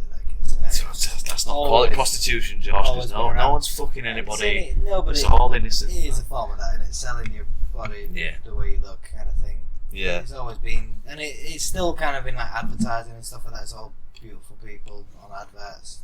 It's presenting an image of an women. Ugly person representing your brand. Yeah. Obviously. You think it's perpetuating the idea of women to a broad class of males. And that's what they want. They want big jugs in the page 3. Well, here's the argument. If there's people out there that want to flaunt their body, and if there's people out there that want to see it, then there's a fairly sensible market. What's wrong with that? There's a market. There's a market for it. There's business opportunities for it. But can we judge them? No. But on the broader scale, when people suddenly develop an idea of what women should be because they've watched that much porn, or because they've seen so many magazines full of tits that they think, well, that's all women are, then that's having a detrimental effect on society as a whole. And that's why page 3 has dissolved altogether, presumably. Well, the irony is that even though page 3 is dissolved, again, this new thing called OnlyFans, which sounds a lot worse than page 3. Another thing will take its place, yeah. In terms of, because you can go further with it than you could with page 3. Yeah. Maybe you don't have to go through all the sleeves. Get your whole arsehole on. So then is that the answer, like more regulation? Like prostitution's legal in Amsterdam and therefore in theory, although you hear about it, people are still forced into it and it's not as nice as it seems, but in theory having someone in like a hotel room as opposed to a back alley is safer and better. Yeah. Well, they have pick-up points for, I don't know if it's Amsterdam, I think it's another country, but they have pick-up points for prostitutes, so it's a safe space for them to hang out. Yeah, so is that better than outlawing it altogether? Because if you outlaw it, it's just going to be like black market style. I don't think you can outlaw anything, can you? You can't outlaw drugs because there's going to be somebody who's going to be able to... It's similar to the war on drugs, isn't it? It's like there's nothing that has ever been stopped, is there really? What would be better, really, is the government making tax money off of drugs and using that to support abusers and addicts and that kind of thing, and like education programs to steer people away, all that sort of stuff. Yeah. As opposed to criminalisation, really. Same with prostitution, and like make it safe and make it sexy. Prostitution has to be sexy. Yeah, maybe that's part of the problem though. It isn't sexy going into a nice clean room and it's not sterile. No, it needs government what protection. Sexy is Staples car park. Good government funded prostitutes. Is that sexy though? Isn't the appeal of prostitution is the taboo? It's the taboo, yeah. So making it mainstream and acceptable. Imagine going to a counter, an official counter, and going. Actually, I had a friend at university who said that he'd been to Amsterdam and tried to use a prostitute and found it way too clinical. She told him to take his clothes off, wash himself in the sink. You lose your erection straight away. Exactly. Don't you? He told me that he actually ended up not being able to perform. Yeah, I'm sorry, but this is far too clinical for me. I just don't. I want you to be a bit more slutty. Picking somebody up on a dark corner of a dangerous neighborhood. Picking someone up without many teeth, and it's definitely addicted to heroin, is a lot more sexy. Definitely, that's what you want. But where do you find the balance? Where do you find it? Can't we just have good, honest prostitution? Is it too much to ask? Good, honest taste in page 3. I think bringing it back to the initial point, though, I think where you're going with that is. Page 3 was a little airbrushed and clean and glossy, where maybe that is the appeal of OnlyFans and things like that nowadays, is that it's a little more real. You're seeing somebody, because when you see on like page 3 girl, she's 21 and she looks about 30. Really interesting plastic surgery and that kind of thing. Would you not rather see a real person who? There's there's a game on PlayStation 2, Silent Hill 2 in particular. Has a female character in it, and they made her have what might be colloquially known as like a muffin top. Like when the belly hangs out and a bit of like a crop top, so you can see the belly. Yeah. But they designed it specifically that way because they designed the woman character that way as a more realistic representation of a character. I didn't know that you would. But the idea was that you would bond better with the character because it might be more common that you would meet somebody like that rather than the idealised images that you see in the page 3. So I'd agree because maybe people gravitate towards. I don't want to categorise it, but it's that girl next door vibe where like accessible, somebody that I could potentially see myself being with in the future, as opposed to somebody who is so unattainably perfect, if you like, because of airbrushing and because of plastic surgery. That was page 3, wasn't it? That was fucking Katie Price. Look at these massive enhanced jugs, and your wife doesn't look like this, does she? This is what you want, and that's not helpful to anybody. Yeah, so, maybe that's where it started out. Because that unattainable image is. It's not right, is it? Appealing. What's your opinion on mechanised babes? Like robot women. It scares me. Purely for one purpose. I think I couldn't. Well, I don't know. I think if there was some awful documentary that Justin Lee Collins did some years ago, back when he was acceptable on TV before he beat up some woman in the street. Yeah, I think he did something like that. And he went to some part of Asia where they make realistic child models for a select market, where that is it's on sale Messing with the dark arts there, right? Yeah, but it's acting as a deterrent to paedophiles. You think, well, if you've got a fucking model, you're not going to act on it swing both ways in real life. Yeah, you could probably get fed up with your model and then go. There's an argument that says that if you indulge in something, then you've lost the control over it. So, but I think wherever that was, if you once that boundary breaks, same way one Jaffa cake can destroy your entire diet. Yeah. A child robot can ruin your not being a pedophile. Yeah, he was just a dummy. Yeah, it was just a sexy child dummy. Then there's the argument about paedophilia. Is it something that you're born with? Like, people are born gay and you shouldn't try and change. Like L'Oreal. Shouldn't try and. Not that I'm saying accept paedophiles, but it's one of them. Like, should it be criminalised and vilified, or is it? You know, if say you went to the police and said, "I'm having these urges. I feel as though I might be a paedophile." Should you be locked up, or should you be given help and like support to change your ways, kind of thing? Is it like, if you've ever thought about that, you'd now death penalty? That's it. I read I don't know Spotted a journal saying that convicted or not convicted, anything to do with paedophilia is treated differently. You're essentially in every sector. Broken as soon as you prison, have that thought. in therapy. Seriously wrong. Yeah. But I'm saying, like, it's one thing I find without difficult acting to wrap my upon head it, around, without acting because upon it, people could probably justify.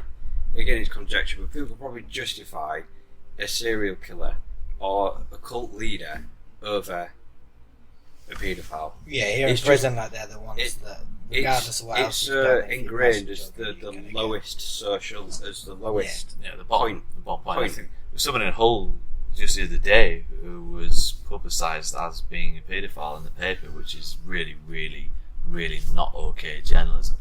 Within an hour of people finding out of that person having anything to do with child sex crime, there were people at his address attacking him, and he had to be escorted out his house by the police. Do you have a right to know if you're a parent and your neighbour is a convicted sex offender? Yeah, that's a good question, isn't it? Yeah. Should you know that or not? You know? Yeah, if he's going to stay in that address. I think it's a barrier for it's rehabilitation. If you're trying to get that person back into normal society, then putting up those barriers. If you're under the supervision of social services and they're trying to assist a family in living a safer life and if you're there's children opportunities, yet there's a convicted or unconvicted paedophile next door knowing, then that's going against all the work that the social services do with that family. But then, like Tom said, as soon as that's publicised, you get these vigilantes that'll. I've heard of. Came all the way from East Hull. I've heard of the neighbour's house being burnt down by accident because somebody got the wrong address and like put a Molotov cocktail through the window of an innocent person who lived somewhere near this person who was on a register somewhere. I'm not condoning it, but it's difficult to speak about because it's such a. It evokes such disgust that you're all like, it gets to the point where you're blinded, where you can't even debate about it because you just get it's emotionally driven, isn't it? You think, well, fucking that's an outrage. A lot of things that there's people if you can detach from the emotion who said that it should all be put on an island and it should be a battle royale situation. They should all kill each other until one wins, and then we just kill him as well. Which is. I mean, this again, it's. I don't know whether you put it in the same category as like a severe drug addict who's had some darkness in the background that's led him to that bad decision. And it's not like anybody chooses to be addicted to heroin or coke or whatever. Sexual orientation can't really help, isn't it? You're a victim in that case. If you're a drug addict, you're a victim. And a lot of them wear. If you're a paedophile, you're an evil monster and you deserve. A lot of them wear victims though as well. That's what I'm saying. Yeah, a lot of it comes from an abusive background or whatever, where.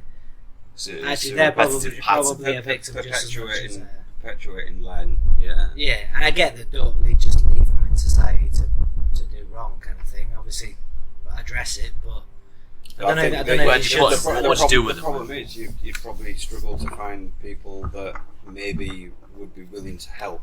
Yeah. Without it. Let's try and get the get the funding for this department of trying to rehabilitate paedophiles? Yeah, exactly. Nobody. Again, it's not a legitimate source, but I was watching some. This is the American system, but I believe it happens in the British prison system as well. Is that because there's gangs in prison? If somebody says, I want to join the gang, like the Aryan Brotherhood or whatever gang it is, the leader of said gang in prison will be like, well, I want to know about this person, why are they in prison, and all this. And there's an ability to pull up paperwork and find out, using outside sources, pull up paperwork of why this person's in prison.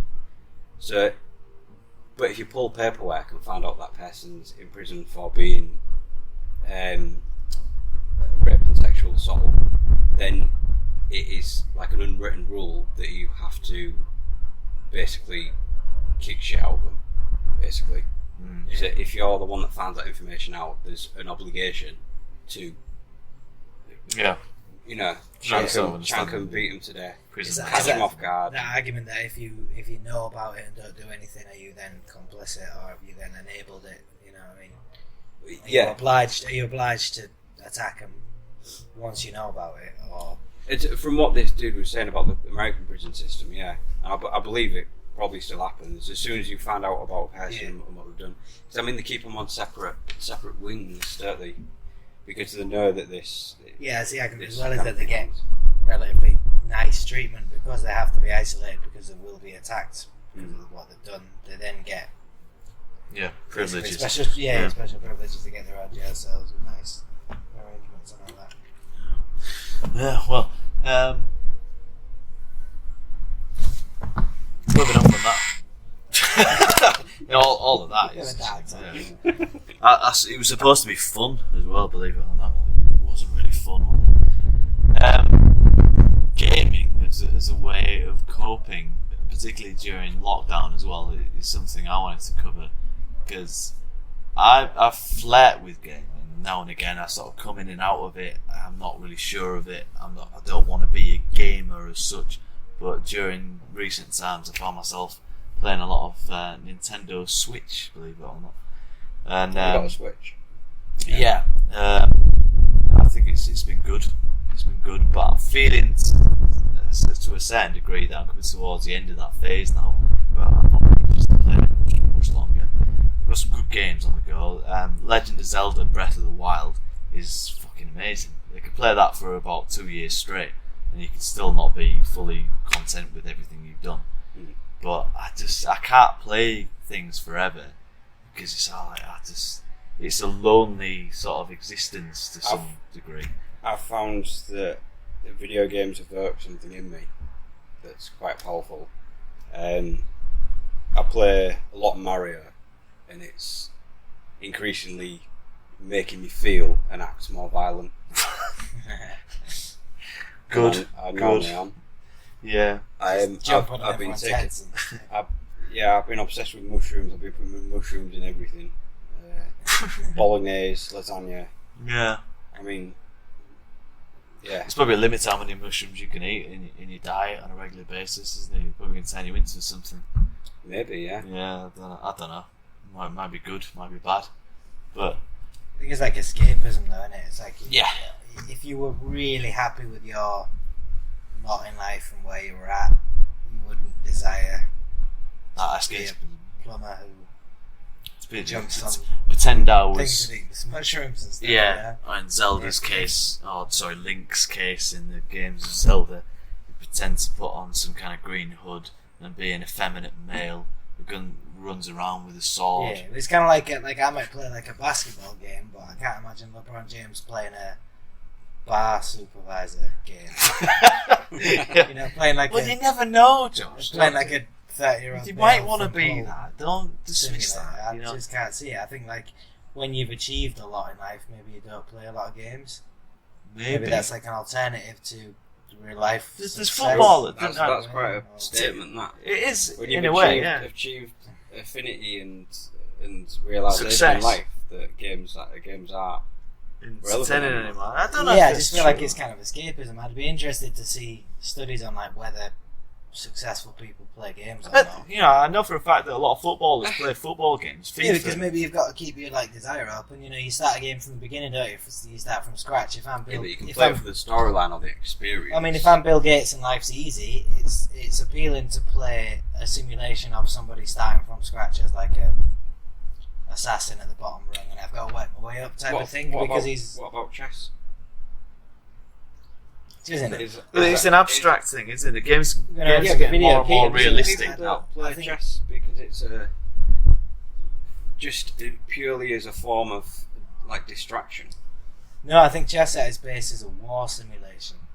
I think it's conquest. Strategy. Strategy. It's defeating your opponent strategically. It's an intellectual pursuit, isn't it? It's we could fight, but instead of that, let's fight with our minds and play chess. Well, there you go. Fight with your mind. That's how I see it. Games, especially it's kind of play fight. games. It's like Call of Duty, that type of stuff. Yeah, it's all simulated warfare. Yeah, but beyond games that are just fighting, the games that require collaboration.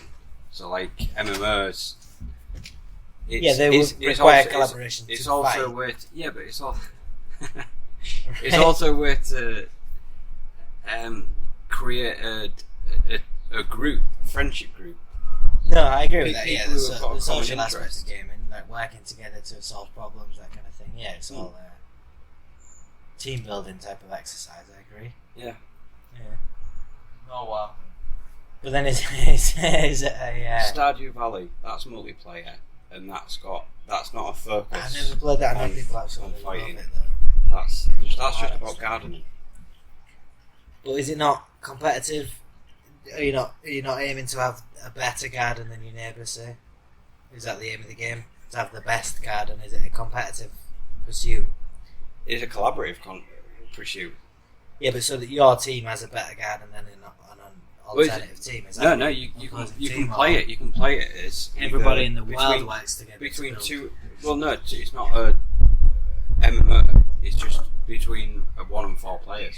Okay, So if you've got 4 players, you can be putting into the same pot of money, yeah, and all that money is shared. So it's so you purely have to collaborative. trust your co-players that they're not going to rip you off and spend all the money on hammocks or whatever. Basically, yeah. Yeah. You definitely got to have trust in the people that you're playing with if you're going to have a collaborative pot of money. I suppose that's quite a productive game in that sense, isn't it? It's, you're not killing anybody, you're not hurting anybody, you're building together as a society. Yeah. That's a metaphor for how life should be. There you Play go. more Stardew Valley. So I've thoroughly convinced you how powerful games are and their Yeah, necessary Yeah.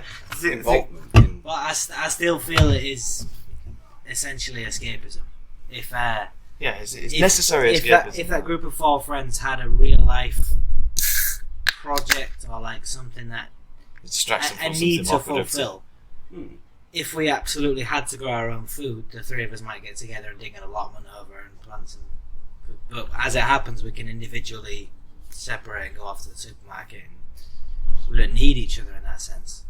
So I think it's like a human desire for like collaboration, and we're supposed to rely on each other a lot more than we actually do. So I think that's why you crave Games are interesting, aren't they? like Stardew Valley, where we all build together. Yeah, but it's a responsibility that you can leave behind. You're responsible for a certain component of the game while you're in it. But then once you log out or whatever, then that's it. There's no real responsibility there, is No real consequence, no real ramification. Yeah, I suppose you can argue that people have certain responsibilities when this gets so it's entrenched in a game. simulated responsibility. You're pretending that you're needed because if I don't log on tonight, my other friends will be disappointed in me, kind of thing. It gives you a purpose in life a little bit.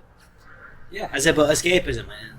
If you're Bill Gates and you've got 100 phone calls and 20,000 emails every day of people that need your response right now, It'd be interesting to know. you wouldn't But then crave is that. people. Then are you saying anything that is not productive and moving forward is escapism? So anything that is you find enjoyable, that is purely for fun, that doesn't have a productive outcome, is escapism. In a sense, I guess, yeah, I am. A little bit. Yeah. If you look at wild so animals... even going for a Sunday drive is escapism because it's not productive in any way.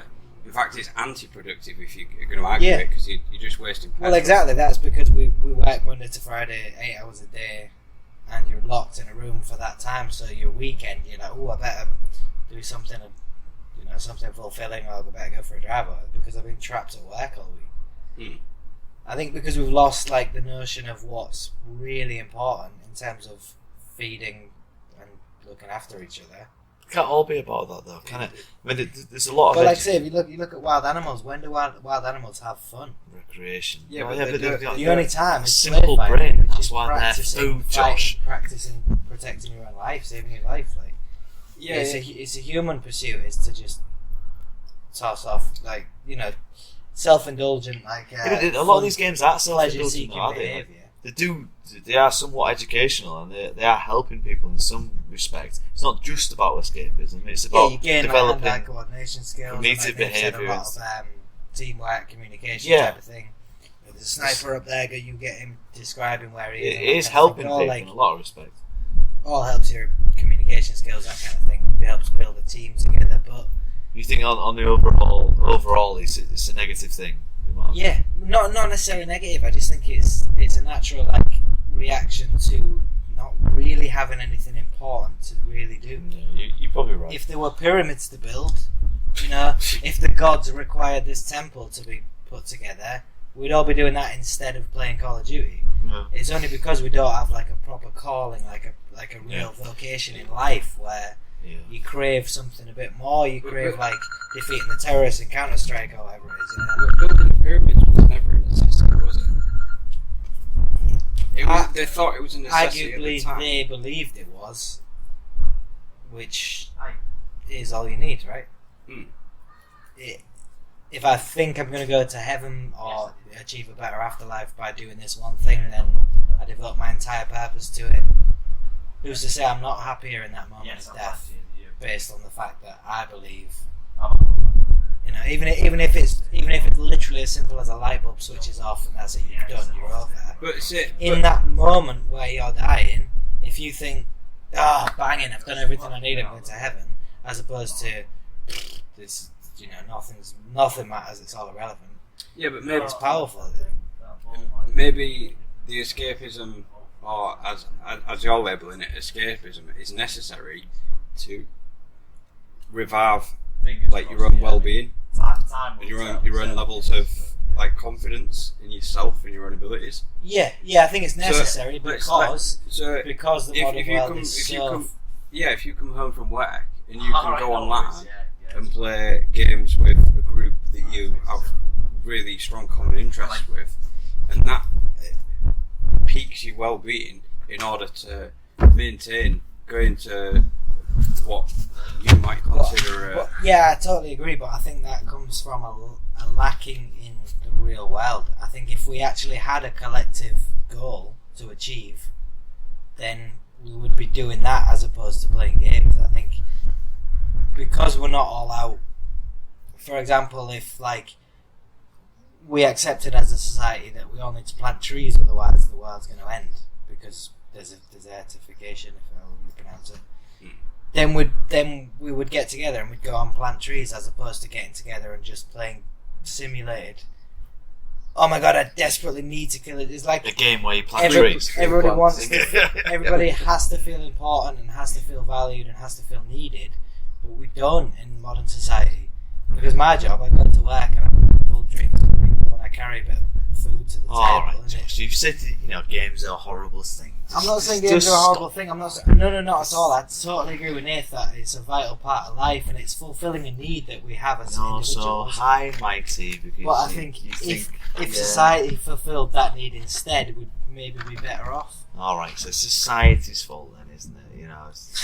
Right. Okay. Sorry, Josh. So this is the part of the podcast where Tom gets drunk and belligerent. What do you think about violence in games? I know where you're going. I don't think it encourages violence in real life, really. statistically does it though? I I don't know. I'd like to have the record in front of me. In a lot of ways, gives an outlet for violent tendencies where you can.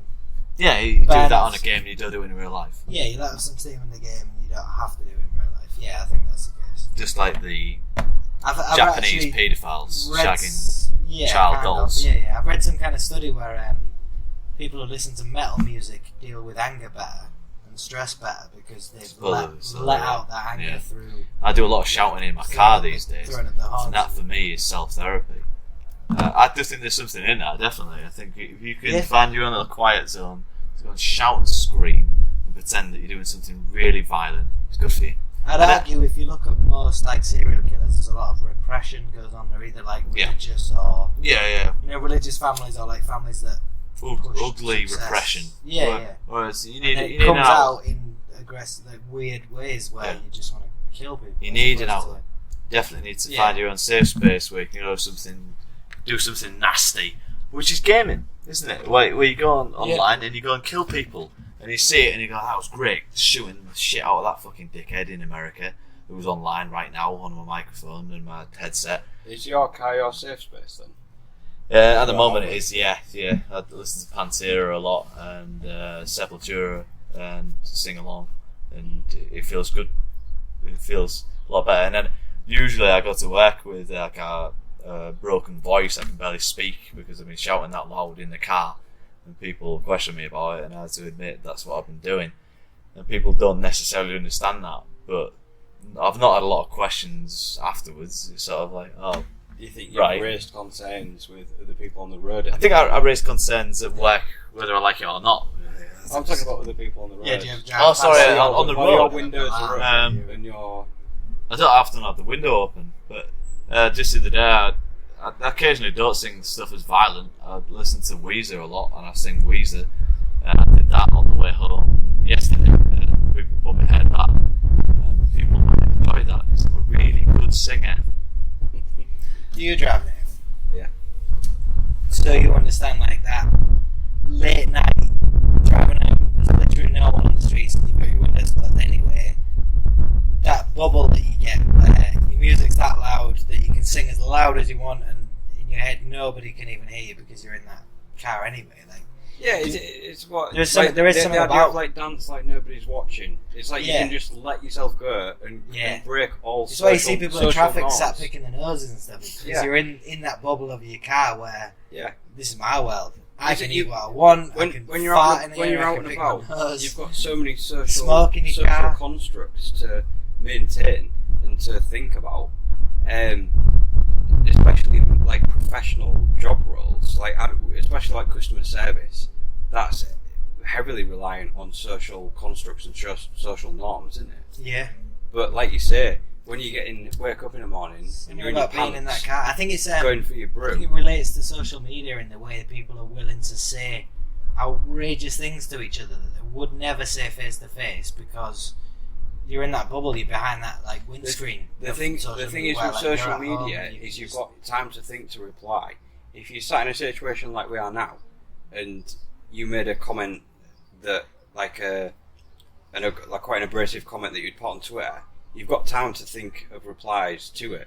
Yeah. In the moment, are you going to jerk? You say your crazy, outlandish Twitter idea that you've got. Yeah. Do you actually have an instant response? You're talking about replying, but the initial statement. Yeah. You probably wouldn't make it that. Yeah, you'd be way less willing to say it to somebody's face than you would typing it to them on a message or whatever. Yeah. You'd probably make it more sensitive as well.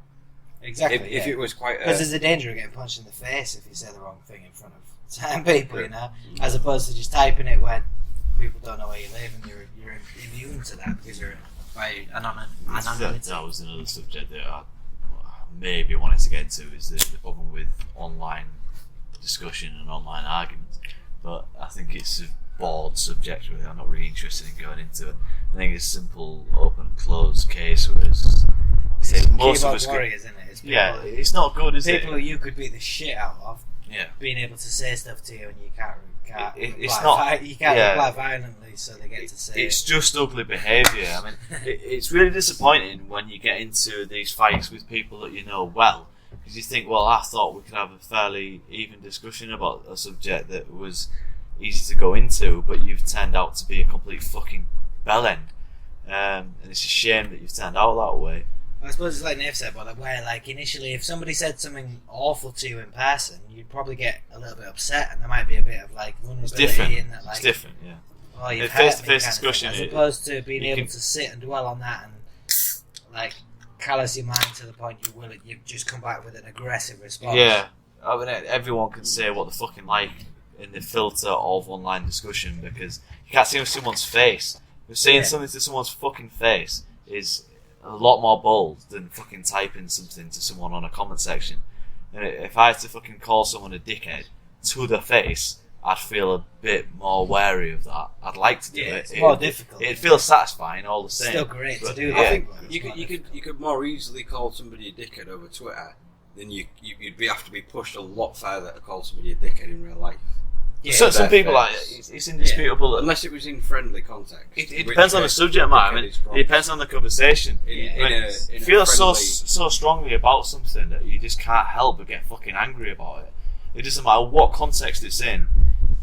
I want to get violent and fucking really fucking insulting about it, but that's just me. I think it's just some people are more emotionally driven, like myself, and can't have stable conversations. So this is why I've recently sort of retired from online discussion in that respect and online arguments, because I don't think I'm suited for it, and I can't have it. But people go the opposite way, and instead of getting angry at comments, people outlet their anger through rustling other people's jimmies. That's not me. I only get involved when... Seems like protest votes and everything nowadays. It's just like, it's the reason people, like people fly a plane saying White Lives Matter over a stadium is because you want to cause offence. Black Lives Matter has offended them to that point that they feel like, I'm just going to say something totally outrageous then. Yeah. I'm just going to piss you all off. It's all just shit, really. I'm sick of it. I'm sick of myself in that respect, because I think it doesn't display the best of your behaviour, the best of your personality when you're just getting all nitty gritty and petty about these things. And most of the time in these discussions, you won't change anybody's minds as well. You really won't get anywhere. Yeah. People always begin. I agree with that. Is choosing your battles well. Some people go into battle just to wind people up with no end game. But if you're not, you've got to choose a battle. Are you going to be able to change this person's mind, or are you just going to have to agree to disagree? You know, those are the two main. Is it worth stating your point? Does stating your point lead to a better outcome, or are you just being contentious? The thing is everybody thinks that they've got their personal opinion is the best, and it's stable and concrete and impenetrable. You've got to be open to ideas. But here's a fun thing for you, is that people have realities and values that don't necessarily live up to or apply to the reality of another person. So you might have a belief that it just goes against my whole belief system. I inherently think you're wrong. You, on the other hand, inherently think you're right. Is there any possibility we're going to change each other's mind? Very unlikely. You know, it's maybe so deep-rooted ideology and ideas that it's going to be hard to change. So we need to meet a middle ground if we're going to be able to collaborate and communicate, aren't we? So we need to agree that we have beliefs that don't align with each other's realities.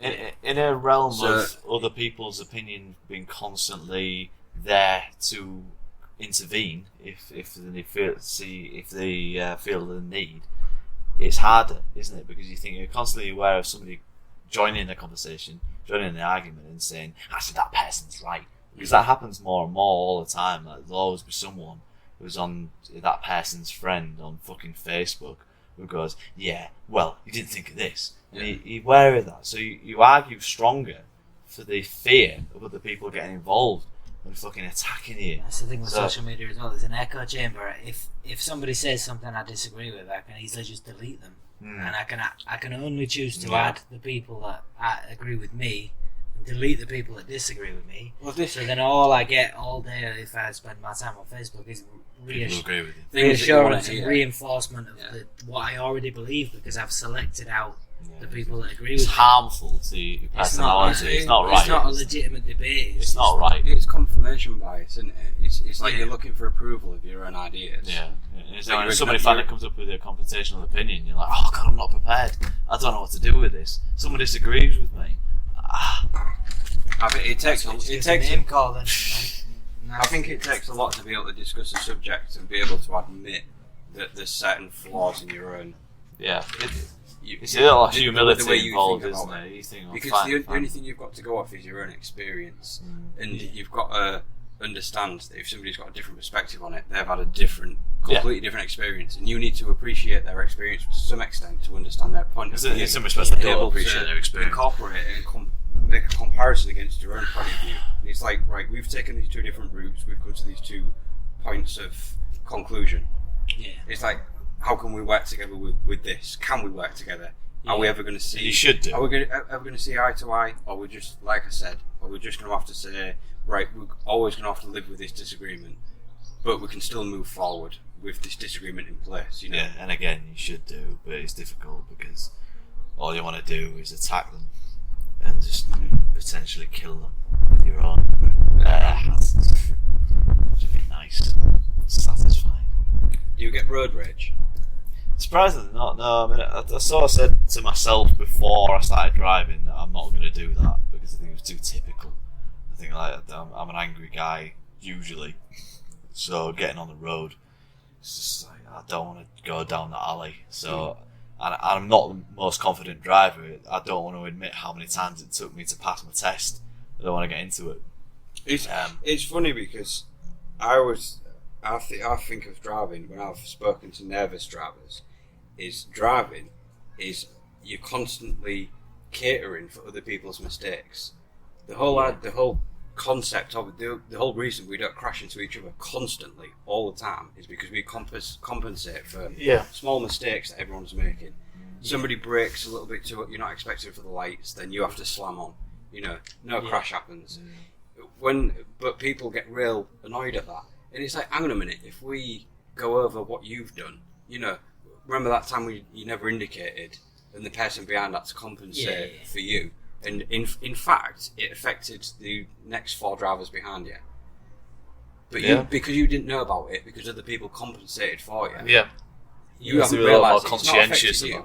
So now when something inconveniences you, air quotes, then you pop off. Yeah, like I ride my bike a lot, so it's easy to think I'm coming up to a roundabout.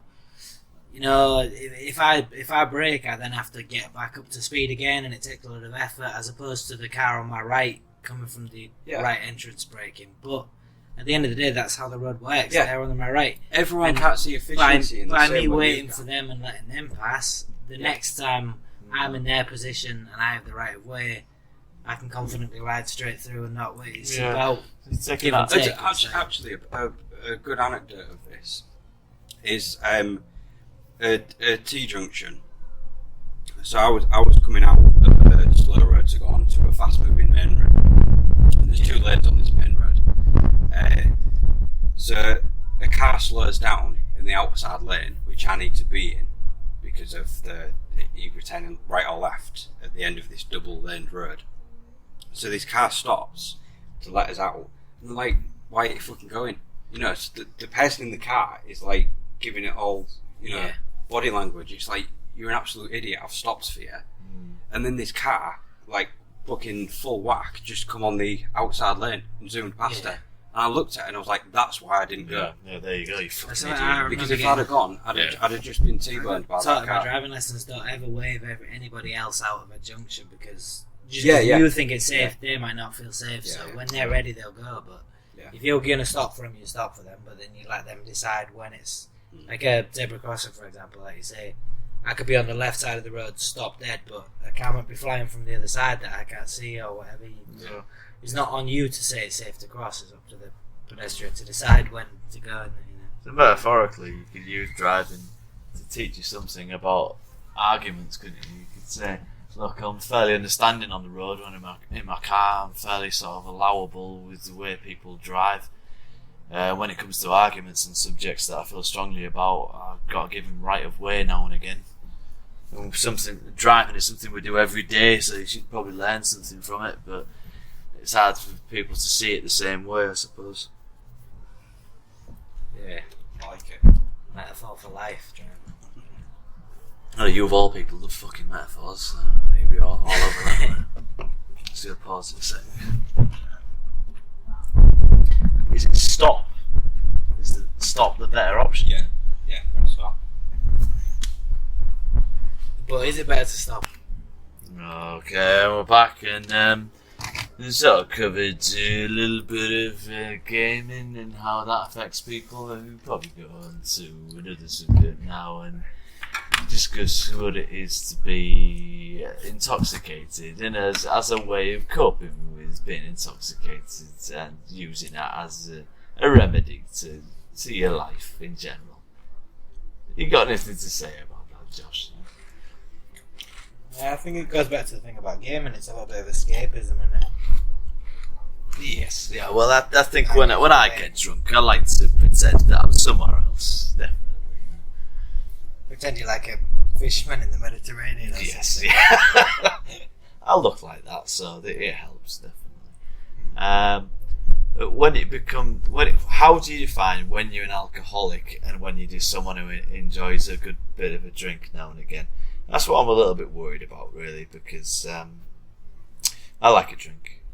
I'm worried about the calorie intake, so that somewhat suppresses the next step. The hunger pangs. Yeah, I don't eat when I drink, so at least that's good anyway. But sometimes I do. But I try to steer clear of too many beers these days because I think obviously they're very calorific. I try to drink more vodka and tonic, gin and tonic. You think of fairly more. Is that not just you upping your drinking game to higher levels? Well, spirits are interesting. I think that they're an interesting drunk. You sit there on your own and you're getting drunk, but you don't necessarily realise it at the time. But this is probably true of all alcohol, really. But the main thing I'm trying to avoid is just drinking stuff that will make me fat, because I'm 31 now, and I'm at the risk of being a lager lout should should it appeal to me enough. I think that most people who like beer will go and get a case of fucking 15 Stella, 10 Stella like I did today, and drink it on a regular basis. But this isn't a regular occurrence for myself. I try and steer clear of that, and I usually get maybe 1 or 2, maybe 3 beers that I really like the look of in a supermarket where they have a... Is that mainly out of concern for your weight? Well, yeah, honestly, I just think... Is that the one thing that stops you from drinking, in other words? No, it's not the only reason. It's because I'm more interested in beer that tastes interesting and it's out of the norm. It's like a new beer, because there are more and more of them these days. If you're interested in beer, you can find breweries that make new beers all the time.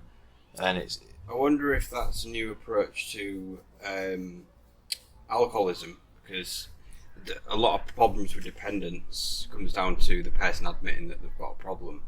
But dependence can come in different formats. So people convince themselves that they're not an alcoholic as long as they don't drink before a certain set time, a socially acceptable time. Do you think that you might be a new breed where it's quantity more than it is quality, where you justify it by choosing a selection of beers, going because it's a hipster approach to I do worry. 10 different craft ales. No, I don't think nobody said he went 10 today. Nobody said 10. No, this is the point. The point I made. I wanted to try it. You got to listen to the finer details of the plan. Is that I only buy maybe 2 or 3 maximum when I go and buy beer. But how often that is that I go and buy the beer is another question. Every hour. Yeah. But I mean, I like to think that I don't do it that often. Maybe I do it more often than I think. But I mean, most people when they buy beer, lager in particular, they will go buy massive quantities. They'll buy fucking massive crates and drink it en masse. And I'm trying to stay away from that and just say, look, that is, it's not good for you. Is that argument the same as like vaping as opposed to smoking? If you smoke, it's basically one flavour of cigarette, regardless of what you buy. Very similar. Whereas vaping, you can have watermelon or nutmeg, whatever. Yeah, whatever takes your Who fancy. Yeah. knows what flavour you might come up with? But is that a similar thing? Are they like, no, I haven't smoked Marlboros all day. I've smoked a variety of different flavours, so therefore it's that much more acceptable. Is that? No, it's not the same thing at all. Because it's all about quantity. Like I say, most people will drink loads and loads and loads of beer. On a night now, when I fancy a beer, I won't buy many. I'll only buy. So do you think the variety actually causes you to drink less in total, as opposed to you drink more of the same? I'm trying to refine my taste. I'm trying to say, look, I'm buying these specific beers because I'm interested in how they taste, not just because I want to drink them for the sake of it. I mean, that's always been my interest in beer more and more over the years, is that more and more new breweries pop up and they come up with these radical ideas to do with beers, and it's exciting. I don't want to be a dickhead hipster about it and say like, craft beer is the best thing that ever happened. But it is good, it is interesting, whether I like it or not. And lager is lager. Lager doesn't change. It is just what it is. Stella, Foster, Carlin will always be the same. They've had a recipe for hundreds of years, some of them. They won't change. You could say craft beers are essentially designer drugs. Yes, yeah. That's what got me into drugs in the first place. 2CI, I think, was one of the first ones that I took. It's that new exciting things always appeal to idiots. Yeah. So yeah, come on, put me down, Josh. Just put me down. Well, if I wanted to put you down, Tom,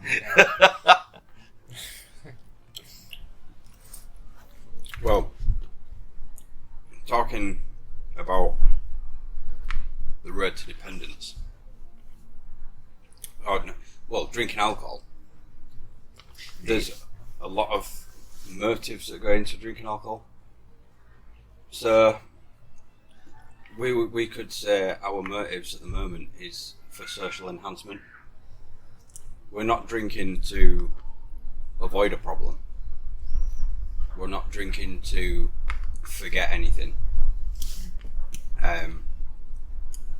We're drinking to enhance the social atmosphere in which we're trying to create. Yeah, it seems fairly hard. That motivation, Yeah. even though it can lead to a dependence, isn't necessarily a direct route. Yeah, I think that's the difference between use and abuse. Mm. We're using alcohol as Yeah. a kind of a social lubricant, as opposed to abusing alcohol to Yeah. mess yourself up. Yeah. But if your motivation is like to relieve yourself of a certain like memories, or to basically delete yourself from dealing with struggle and pain and that reality. anguish and all the rest of it through use of alcohol, then it's harmful, isn't it? It's not the right way to deal with it. I think it's not dealing with it. The problem, innit? Yeah. It's not dealing with it. That's what I said about gaming. It's like escapism. If you've kind of done all your chores for the day and you want to sit down and relax by playing a game or having a drink, that's one thing. But if you wake up in the morning and think, oh god, I've got so much to do, I'm just going to skip it all and drink instead, or play games instead of doing what I need to do, achieve the day. You're getting it wrong, definitely. the nuts and top. Bloody hell. They're the best ones as well. Yeah, if you're just listening, you don't have the video feed, then the dry roasted nuts have just fell off the table. Mine a disaster, but we'll get past it. Yeah. We've got the chili ones, but Where do you define that you're an alcoholic? I mean, some people might find it obvious. You say, well, I've used alcohol as an escape for the majority of my life. It's soon as I knew what alcohol was. Whereas some people can find it so subtle that it's difficult to say, and you think, well, am I using this as a necessity, or is it just enjoyment that I don't really need as such? It's just something a lot of ways of screening for alcohol dependence is how it affects your daily living. It's like, alright, have you got into debt or into financial trouble, for example, through drinking? And that's like a red flag. Yeah. Along top of those, but have you ever had a major disruption with a relationship or family member after being drinking? That's a red flag. You know, and if you've got enough of these red flags, it's like, wait a minute, it's all convenient. It's paramount evidence. It's pointing towards a problem use of alcohol. Yeah. But does that system not favour high functioning alcoholics? So in that world, the only person that's allowed to drink is the person who can still look after the kids and still drive, even though they're drinking. So you kind of selecting out the people. I think if you're good enough, I say not good enough in the good sense of the word, but if you're good enough, you can outfunction being noticed. Yeah, that's it.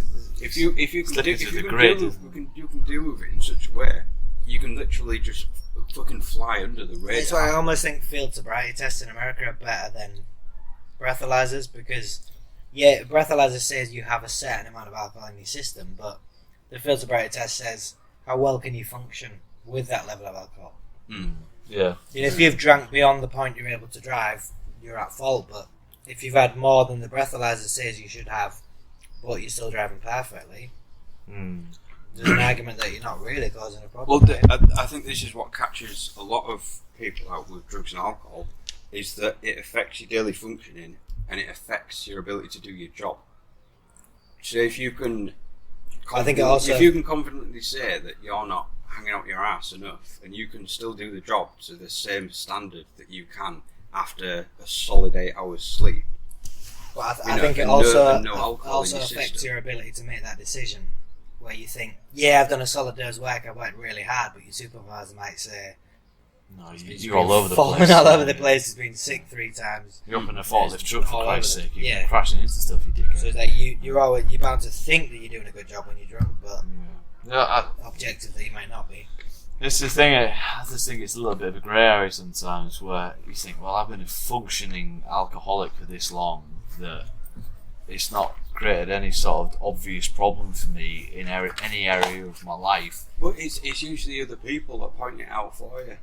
But what if they never do? Well, that's what I mean. You could literally fly under the radar for. Yeah, this is what I worry about. You just think, well, it's not obvious to other people, and yet internally you're going through a lot of fucking shit. You feel terrible about yourself, and you're dealing with your own problems with alcohol, and you go through long periods of alcohol abuse trying to deal with that problem. And it's self-destructive in some respects, because this is a downer. This is alcohol making problems worse. It's not as if like you take it and then suddenly the next day you go, actually that feels all better now. It doesn't work like that, does it? It's a case of I'm making a problem somewhat feel better at the time on the night when I drink it, and the next day the problem is prevailing.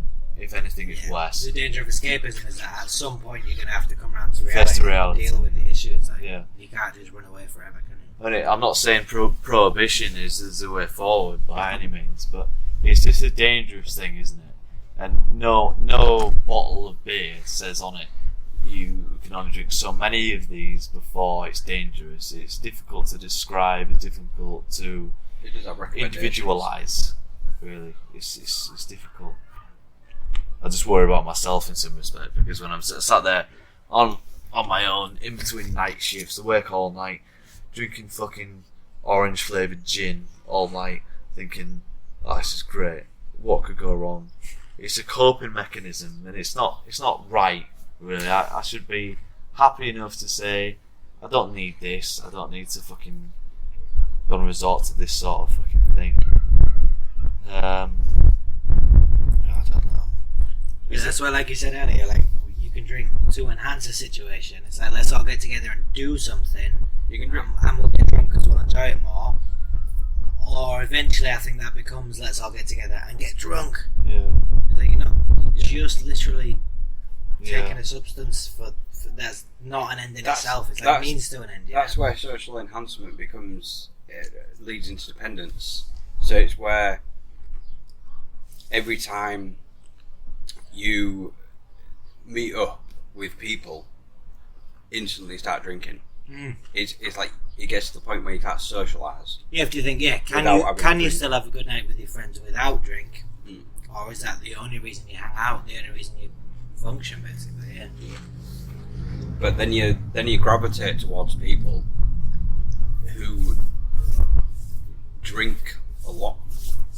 So yeah, you think I'd like to see this old friend of mine, but they don't drink. So yeah, exactly. It's like you get to the point where you don't have time for they're a bit of a fucking square or whatever. Yeah, it's like I'm gonna choose. That's someone who drinks alone a lot. I think it's a different problem, isn't it? Because you think, well, I'm using this as a coping mechanism.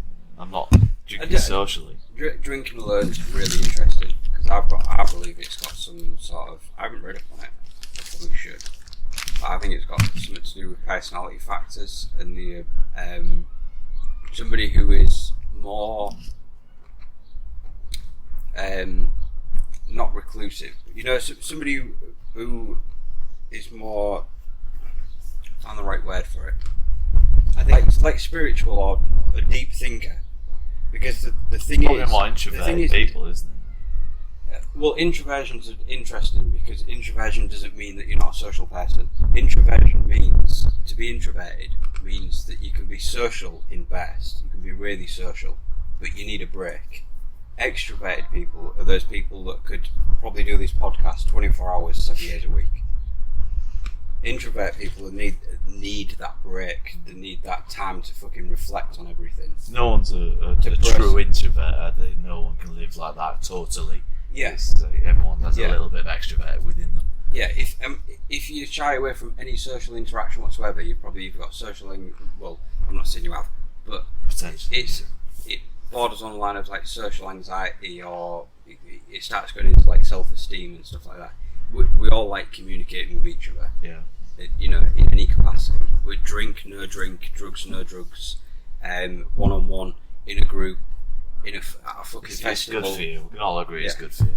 So, but people love to polarise things because it makes it easier for people to understand what the fuck's going on. But introversion doesn't mean that you're shit at communicating with people. All introversion means is that you need a fucking break every now and again. Because that's a good way to look at it. Yeah. Because again, this is a bit of a blanket statement, and it doesn't truly apply. But an introverted person might be more reflective over a conversation that they've had, whereas an extrovert person will be less reflective over a conversation they've had. And they'll have a conversation with somebody and they'll move on to the next one. Whereas an introvert person will need a block of time in between to go, hang on, what have I discussed? What have I said? And absorb it all and fully understand it and come to a conclusion in their own head, because it's difficult to come to a conclusion as the conversation is happening, especially when there's a lot of information flying involved. Yeah, absolutely. So what were you going to say about people who drink on their own? I feel like it was that people who drink on their own are more comfortable in their own company, don't need other people to as a reassurance while you're like going out of your Again, it's another blanket statement, because it's not going to apply to everyone at all. But I think some people drink for like creativity. Mm-hmm. Some people drink out of procrastination, and it can be a combination of all these things. Some people drink like to avoid certain emotional dilemmas. Dilemmas, emotions and stuff like that. But you can drink on your own and it be something productive.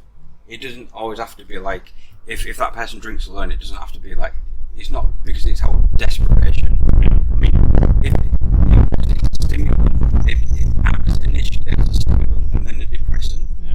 So you have a peak, you have a few drinks, and you'll be really chatty, and then everybody knows once you've had enough, you end up blacking out and you become an absolute potato. Yeah. So, but on that way up, on that peak, because it stimulates your brain and everything around you, that you can become a creative in all kinds of ways. You end up listening to music. You can write lyrics because you lose. You have a certain inhibitions. You have more clarity because those social norms and social constructs, they're not as prevalent in your mind.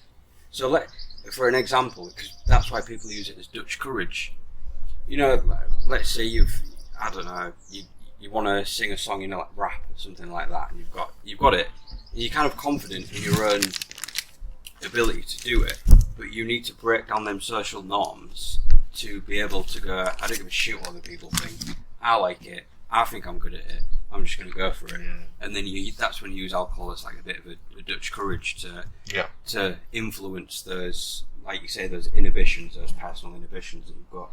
Yeah. So it can be really fucking complex. Yeah, you can. It's hard to draw the line where it's a good thing and it's a bad thing, alcohol, to some degree. Yeah. I mean, it impacts health, but what the fuck doesn't impact health? I mean, being super healthy is arguably... It's healthier to have like a glass of red wine now and again than to not drink at all. Yeah. Some alcohol is beneficial, it's just levels that are debated, I guess. Yeah. Too much of anything's a bad thing, I suppose, you know. Yeah, but then a lack of anything's also bad too. It's like everything in moderation, Yeah. Well, that was all nice and well rounded.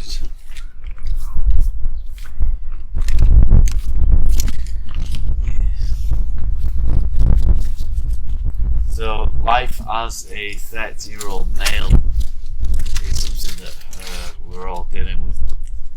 Do you feel like age is much of a significant factor in your everyday life?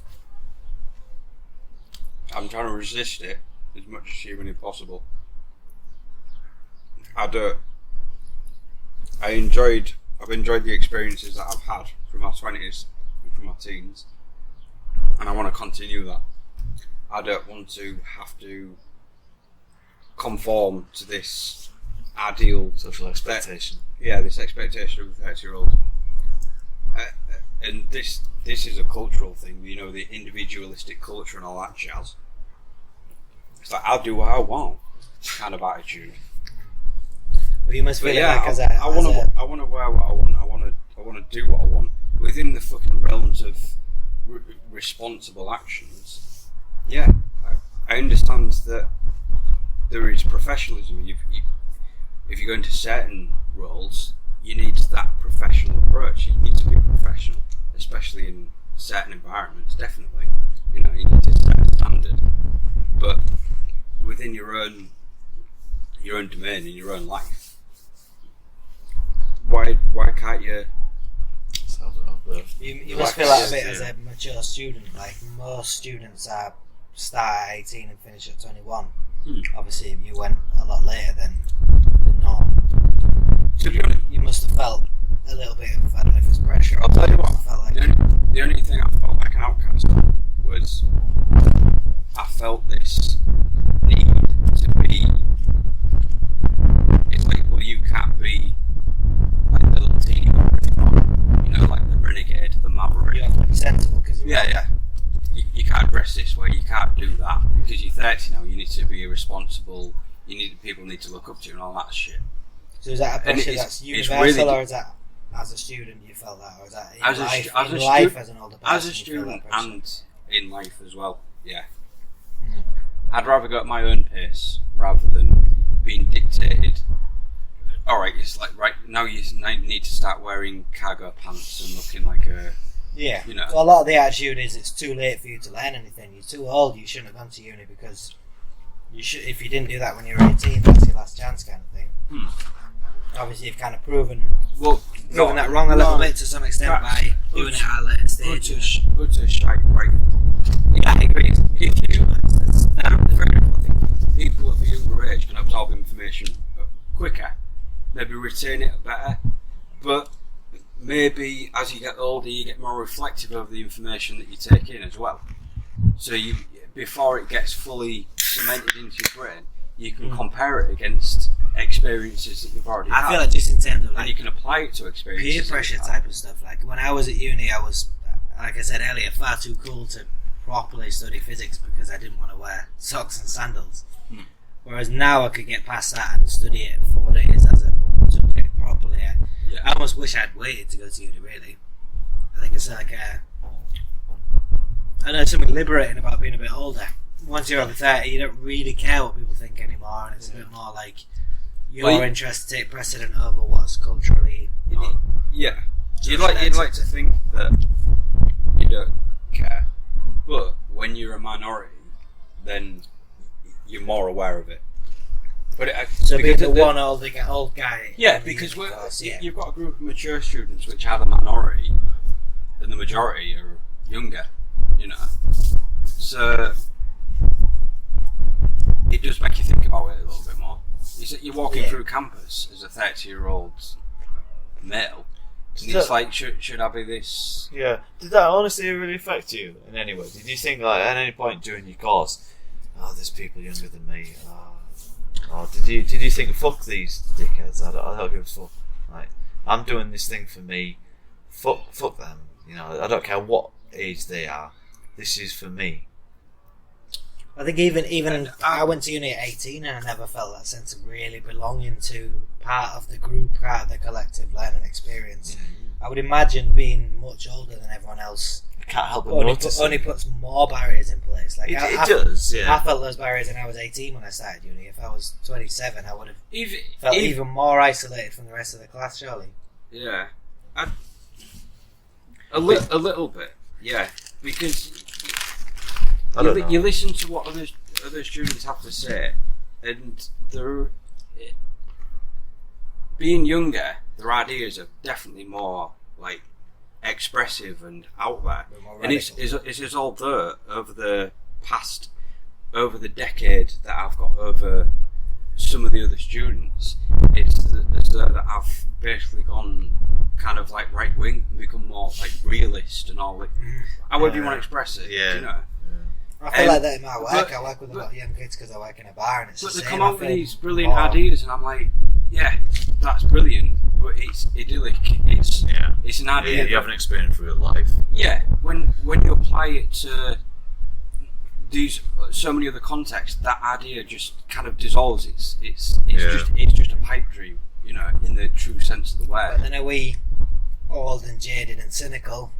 That's what I mean. Or are the young people radical and extremist and they don't know the real truth? There's advantages at both ends, isn't there? Yeah. Because if you're coming up with ideas with energy and enthusiasm, because you're not bound by the disappointment of reality or being jaded. Look, these are the new generation coming through. Maybe they've got some good ideas and maybe they can make it work in society. Alright, that's it. You don't know what it's like. You don't know what it's like out there. There's people, hard people. I don't know.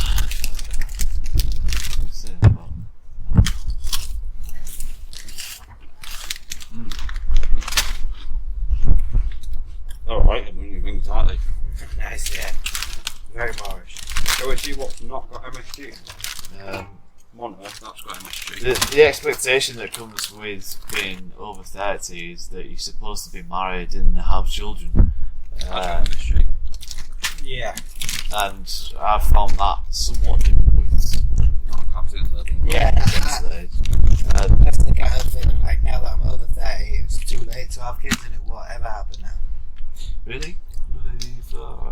Yeah, I think 40 is too late, definitely. But I mean, 30 these days, I mean, surely it can still happen. It's not dismissed altogether. That's why I hold on to. It's a lot more normal. I just dread being like, if you have a child today and he starts primary school when he's 5 years old, you'll be 36. That's like quite an old parent, you know. To be starting secondary school and your dad's like nearly 50 is. Yeah. I mean, I see what you're saying, but I mean, this is the issue. It's a social norm, isn't it? Why can't you break that social norm? There's nothing wrong with it. The only barriers I see is that it is known that women have more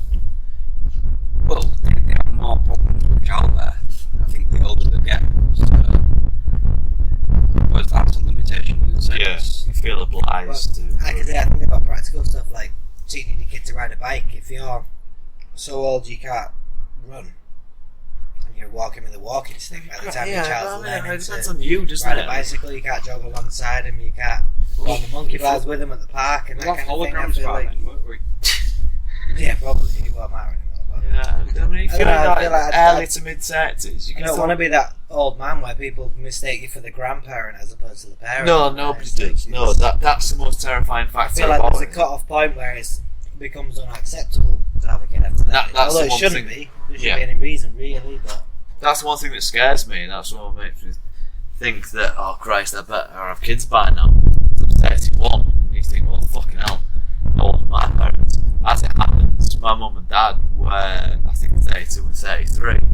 So, On the other side of it, at 19, 20 years old, how much do you really have to teach about? Nothing. You don't know anything about that age. I- Then, as you go on, you get more and more wise as you go. Like, yeah, I'm sure I'll be a lot more intelligent when I'm 40 than when I was 30. So. definitely. I mean, I've had fucking shit chav dickheads come up to me and go, oh, you don't want to be too old to go into a pub with your fucking son and order a lager. And it's like, well, if that's your dream, if that's your idea or ideal of having a son, is that you're still not too old to go into a pub and order a beer with them. Yeah, that one's a bit of a stretch. I get like you're too old to climb trees or, have just childish fun, chase after him in the street and stuff like that. Yeah. I get that. But yeah, It's all about it appearances. shouldn't be a goal to go and have a beer with you. If it's all about, your dad's older than me, I don't give a fuck what the people think, that's all. No. On a practical level, you're right. I want to be able to go and do physical things, like fucking teach my son to ride a bike and whatever else. But I don't know. I still think you can do it in your early 30s. When you get to your late 30s, into your 40s, maybe. Okay, then that's really more. I've always been under the impression that I do want kids in my life, and it might never happen because of whatever. But I don't know. If it never happens, it's not a tragedy for me. I don't think. And that's where you're in a relationship, so I feel like you're one small step away from parenthood, realistically. Like if the two of you decided it was time, it doesn't take much to start going down that road kind of thing. Whereas as a single, because like first I'd have to meet someone who has the same interests as me, which is seemingly more and more rare because I'm a bit of an extremist in a lot of ways. I don't know. I can see it happen. Yeah, I don't know. It seems more and more far-fetched the older I get, I think. It's honest, you never know though, do you? I mean, you can meet someone tomorrow who desperately wants kids and feels like it's right, and they're right, and they happen to be with the right person. They could be, perfect for you, and it could work out perfectly. They could say, like, let's have kids. If it's not too personal, if it was your daughter planned, or was it one of those things that just happened, or did you decide it's time now, we're going to do this, or just happened? Yeah. Well, that's the way with a lot of young parents. It's just like comes along and go with the flow kind of thing. Yeah, Tom and I were talking about being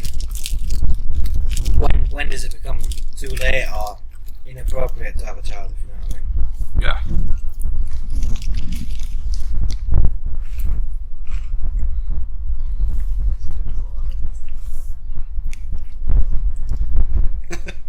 What? You let out all the silence. Yeah, for the listeners, Tom's having a wee in his bush.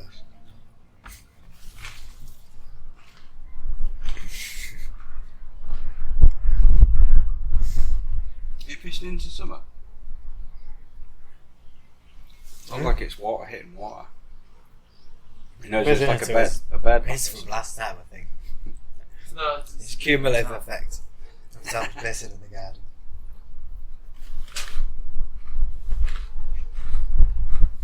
Get back a good water feature, wouldn't he? Do a plaster cast. A bit of plumbing. Did you say plaster? Yeah, I did. Is that you? Did you say master as well? Because I'm middle class. Master, yeah. Yeah. Water. I say water. Water. Water. Yeah, you put an arm in water. But I say master as opposed to master. I say plaster as opposed to plaster. I don't know, however it comes out. Yeah. I've been known to say cowled now and again. Say what? Cowled. Oh, cow, yeah. Say cold. Cowled. Cowled in here. The problem you can never get away from is no. You can't be just saying no. You start to embrace No. the fact that you're from Yorkshire and say no. Bloody no. But Hull's got its own, it's not even no. I hate it. I fucking resent it. You know, Hull Come Dine With Me was recently in Hull. And I don't know if either of you fucking know Epitome. Matthew Ombler. I think you were about to say it. Yeah, I know him. Was he on it? Yeah. Yeah. No, fair. Yeah, and as much as he's fairly well educated and fairly sort of alright, because I know friends who are friends with him, he still had a thick Hull accent.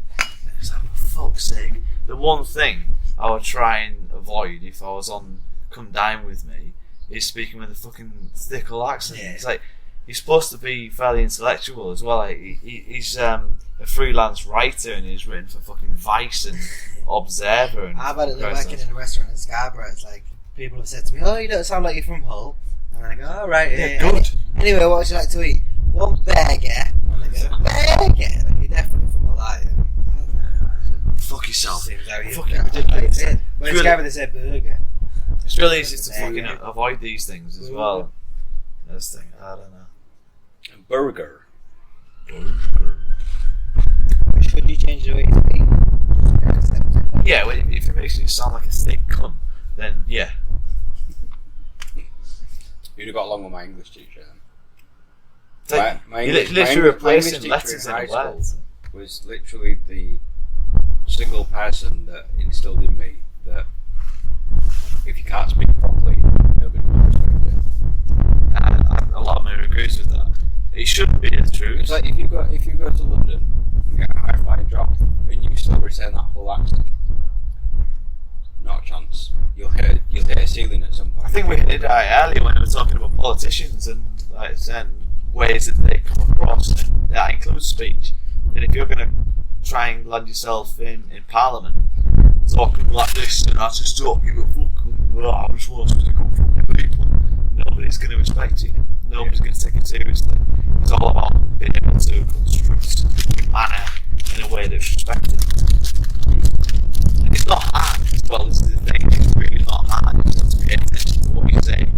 Think, well, Should an accent affect how people view you, though? not necessarily, no, but it does. You It can't. does, I agree, but I think it shouldn't. If you are, if everybody You could can't- rise You should above be able it. to listen You to can't- what somebody's saying as opposed to how they're saying it. Yeah, definitely. You can't get rid of an accent though sometimes, can you? Yeah. No matter how you try and do received pronunciation, that Liverpool twang, that Glaswegian twang, that Irish twang, Yeah. that Welsh, that it's always going to come through. You know, that shouldn't be. You shouldn't hold people against. Yeah, you shouldn't hold people it against people. whatsoever. But if somebody's speaking with such a thick accent that you can't understand what they're saying, Yeah, then it's you can problematic. kind of go, well, you know, if that is your role to convey messages and ideas and be a spearhead for people, then I think it's less about the accent and more about like if someone's totally monosyllabic and like just speaking, swearing. barely constantly. comprehensible. Yeah. But it's different if you're struggling to understand the accent or if they're speaking incorrectly, if you like. No, I think that's the difference. I don't think there's anything wrong with like a really thick accent, but if you're going to be a speaker for a large group of people, then you might need to modify your accent a little bit. For example, I had everybody a can understand. lecturer at university who was Italian. I don't mind Italian people, I have no issue with Italian people becoming lecturers, but it was genuinely quite difficult to understand what she was saying a lot of the time because of a very thick accent. I feel like that's like sounds like borderline racism. He's saying, I don't want no Italian lecturers in this university. My point is, it's like communication skills. You're trying to do something. Lacking a little bit in that regard.